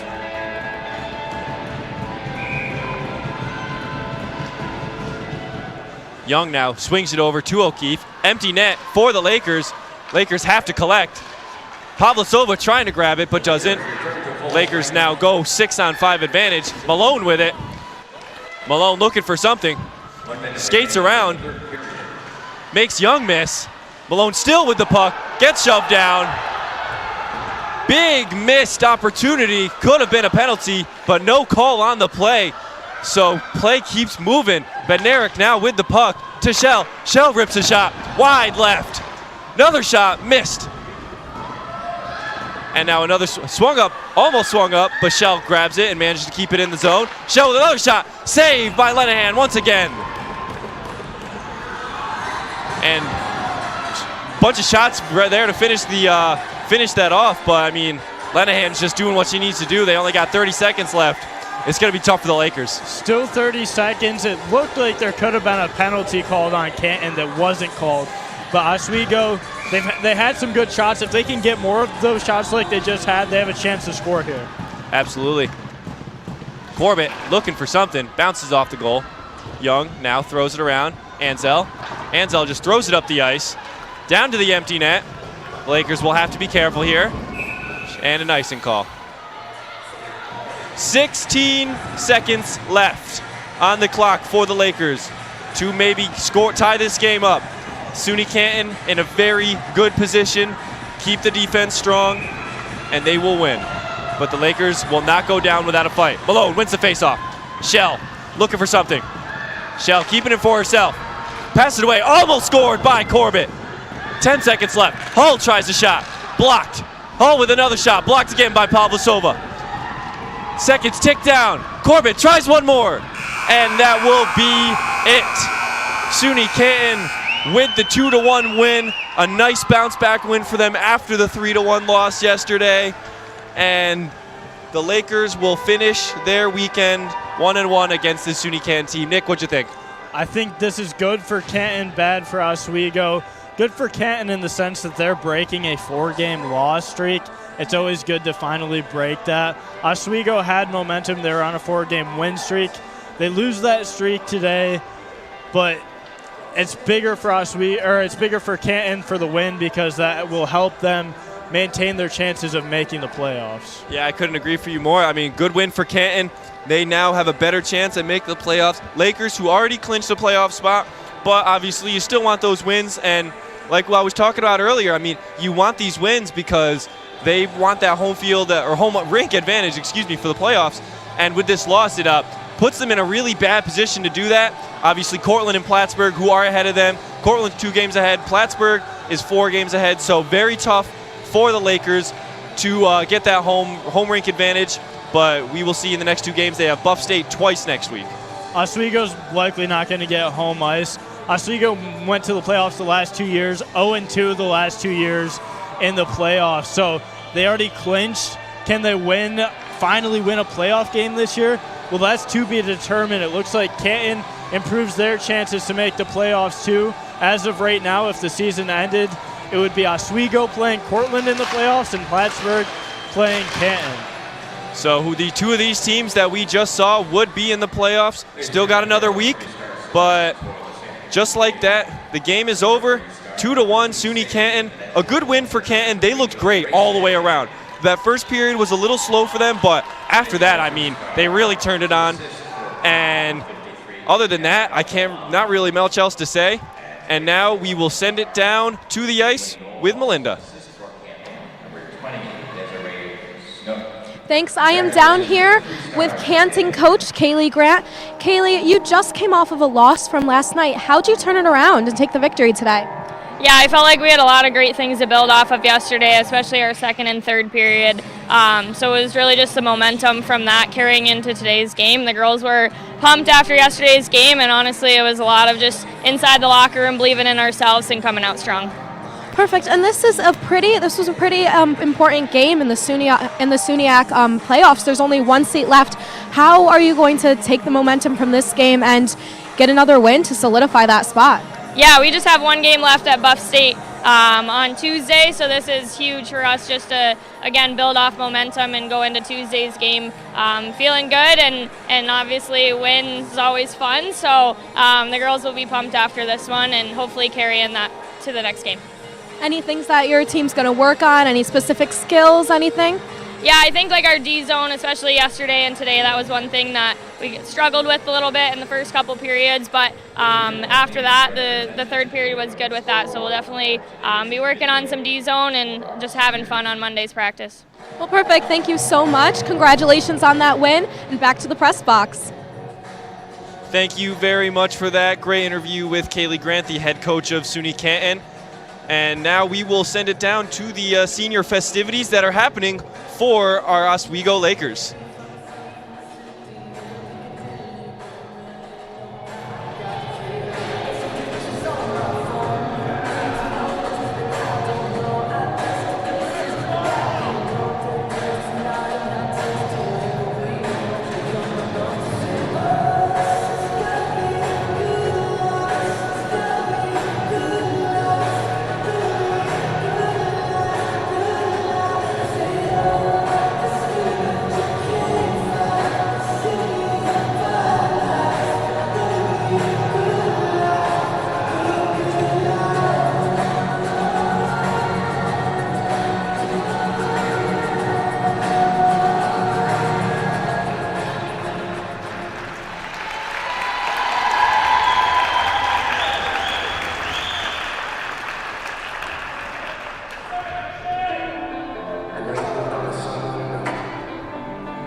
Hey fans, at this time we'd like to take a few moments to introduce our seniors to you, as well as the family members who are here with them today.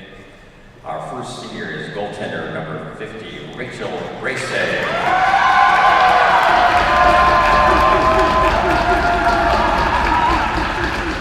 With Rachel today are Mom Jan and Dad Brian Race.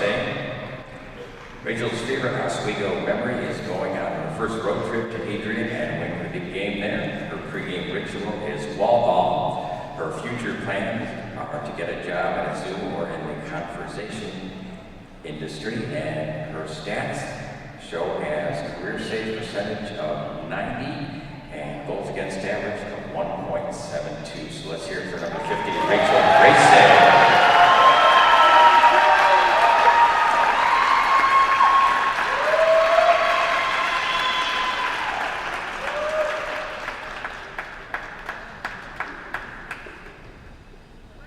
Our next senior is forward number 10, Megan Buxton.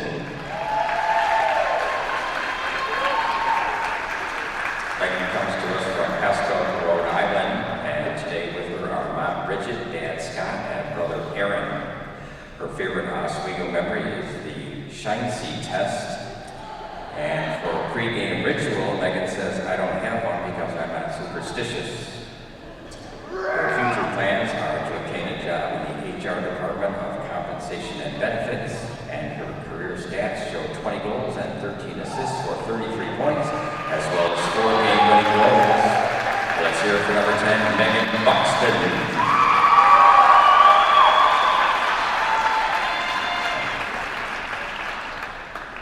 Our third and final senior today is forward number 6, Kenzie Malone. Kenzie comes to us from Minneapolis, Minnesota, and with her today are Mom Melina and sister Tegan. Her favorite Oswego memory is beating Plattsburgh. Her pregame ritual is the soccer circle. Her future plans include playing professional hockey in Europe. And her career stats show us 23 goals, 33 assists for 56 points, including 2 game-winning goals. Let's hear it for number 6, Kenzie Malone.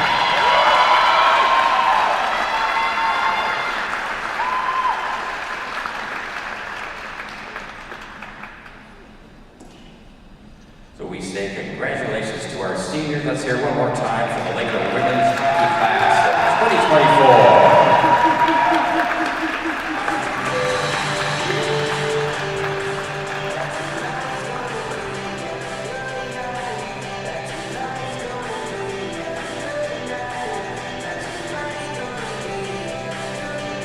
And as you see there, the senior night festivities as Rachel Braze, Kenzie Malone, and Megan Buxton were all honored. A very emotional ending for all those 3 great Laker hockey players for this women's hockey team.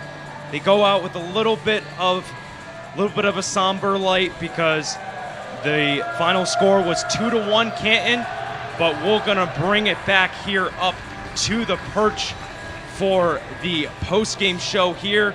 And guys, it was a very, very defensive game, a very emotional game. It was something that we were expecting coming into this game, but going back down to those seniors, I mean, you know, they put hours of effort every single. They put hours of effort, and we're going to send it down to our sideline reporter, Madeline Cummings, with one of the seniors, number 6, Kenzie Malone. Madeline, take it away. Thanks, guys. I'm here with Kenzie. And Kenzie, I know you're coming off of a loss from tonight, but senior night seems like a pretty big win to me. So how are you feeling? A little sad, honestly. It's my senior night. Once in a lifetime opportunity. I wish we could have won, but I'm still glad that we're here as a team, and we still had a good game. And I'm just happy to celebrate with them today. Yeah, and you still have that seat in the SUNY playoffs. So going forward, how are you gonna prepare for that? We just gotta really work hard in practice this upcoming week, and we gotta start off strong. We can't wait till the third period to come ready. We gotta come ready from the first, right from the puck drop. And you just said you're graduating. Do you have any words of advice for your underclassmen that'll still be here? Don't get too caught up on the little things. Just enjoy the moment and enjoy the time you have. It goes by so fast. I know everyone says that, and it does not seem like it's true when you're younger, but it does. So just enjoy it while you can. Well, thank you so much, Kenzie. Good luck. Now back to you guys. Great words from Kenzie Malone as she graduates. Stay in the moment. Don't overthink the little things.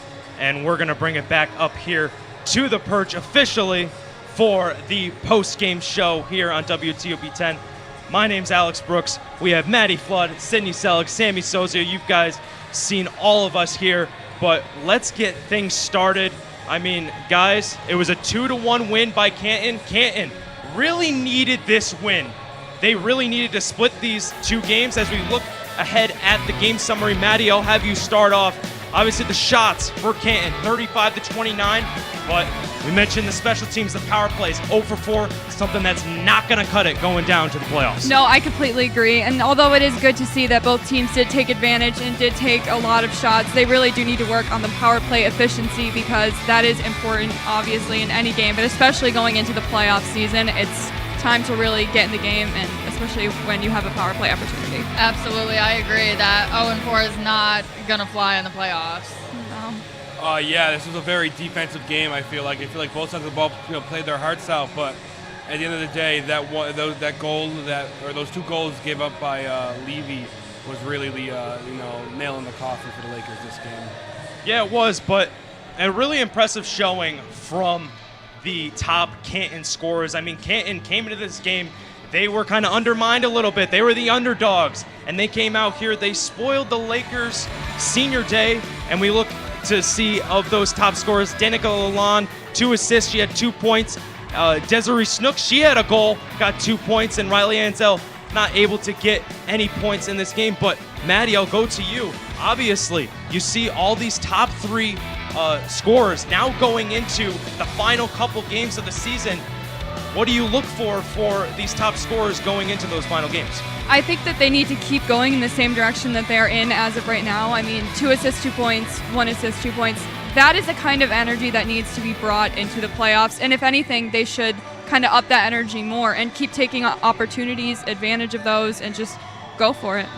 Yeah, Sydney? Absolutely, I agree. I think they're definitely, a force to be reckoned with. So. Definitely. I think the Lakers need to have Canton obviously should celebrate their win, but it's still a long road ahead of them. But the Lakers need to, brush it off. It was a senior night, so it's a little bittersweet for everybody, or a little somber, like you said. But I really think that, this is just, one drop in the bucket for them. I think they can, use this as like a turning point and be like, okay, what do we need to change? What can we add more to our team so this doesn't happen again? Well, speaking of change, we're going to see what has changed up in the SUNY standings. A very important win for the Canton Kangaroos to get up to 14 points, really getting ahead of Morrisville, up by 3 points now going into the final stretch. Oswego stays at 21. And Maddie, I mean, this was an important game for the Lakers that they wanted a chance to get at home ice. Now that's not really going to become a reality. Now have to stick at that third spot and play on the road.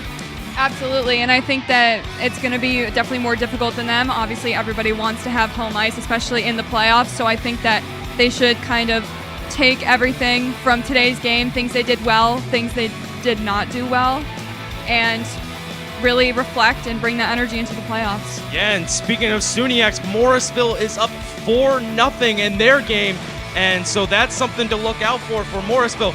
And Plattsburgh is up 1-0 against Potsdam. So a lot of SUNYAC games going on right now, a lot of implications that can happen for the playoffs. Sydney, you're seeing Canton.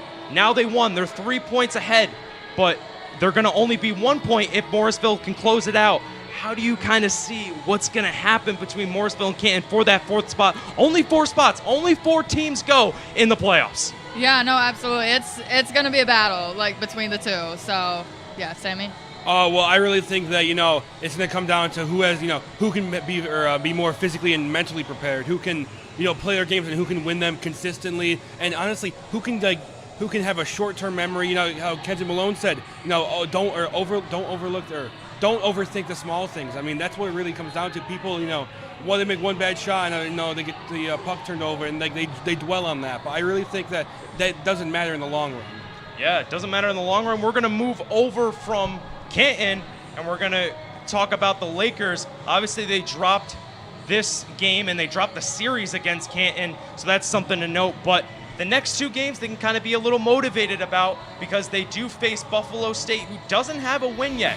But you also got to see, you see right there, Buffalo State next weekend, February 16th, February 17th, and then it is the SUNYX. Maddie, going up against Buff State, you can't overlook them. They don't have a win, but that doesn't mean that you can just come in with no effort, especially against a team that really has nothing to play but spoiling. I agree 1,000%, especially with the SUNYX semifinals and championships coming up. It does not matter the team statistics. Whoever you're facing, you need to go in thinking that they're a top team and play with that level of effort and energy in order to move farther in the playoffs. Yeah, and Sammy, I mean, going into the playoffs now for the Lakers, what is kind of the mindset for Coach Digby going in here? I mean, Kenzie Malone mentioned it best. You can't just wait till the 3rd period to make a comeback. You got to play every period the same way. What are you saying in that locker room right now to get ahead and go against Buffalo State with your great effort? Short-term memory. Short-term memory. You got to think about how this game affects you. You got to let it turn. You got to let it turn into motivation, anger, motivation, whatever you want to call it. You have to be able to have a mindset where it's like, I'm calm and I'm ready to win. Yeah, ready to win. And Sydney, do you have any last thoughts? I think just being able to take from the mistakes from today and just being able to emphasize on those and work on those, looking ahead at Buffalo, it should be one of those doubleheader 2 wins, but it's that away ice disadvantage. So we'll just have to see. Well, we'll have to see coming down the road to playoffs.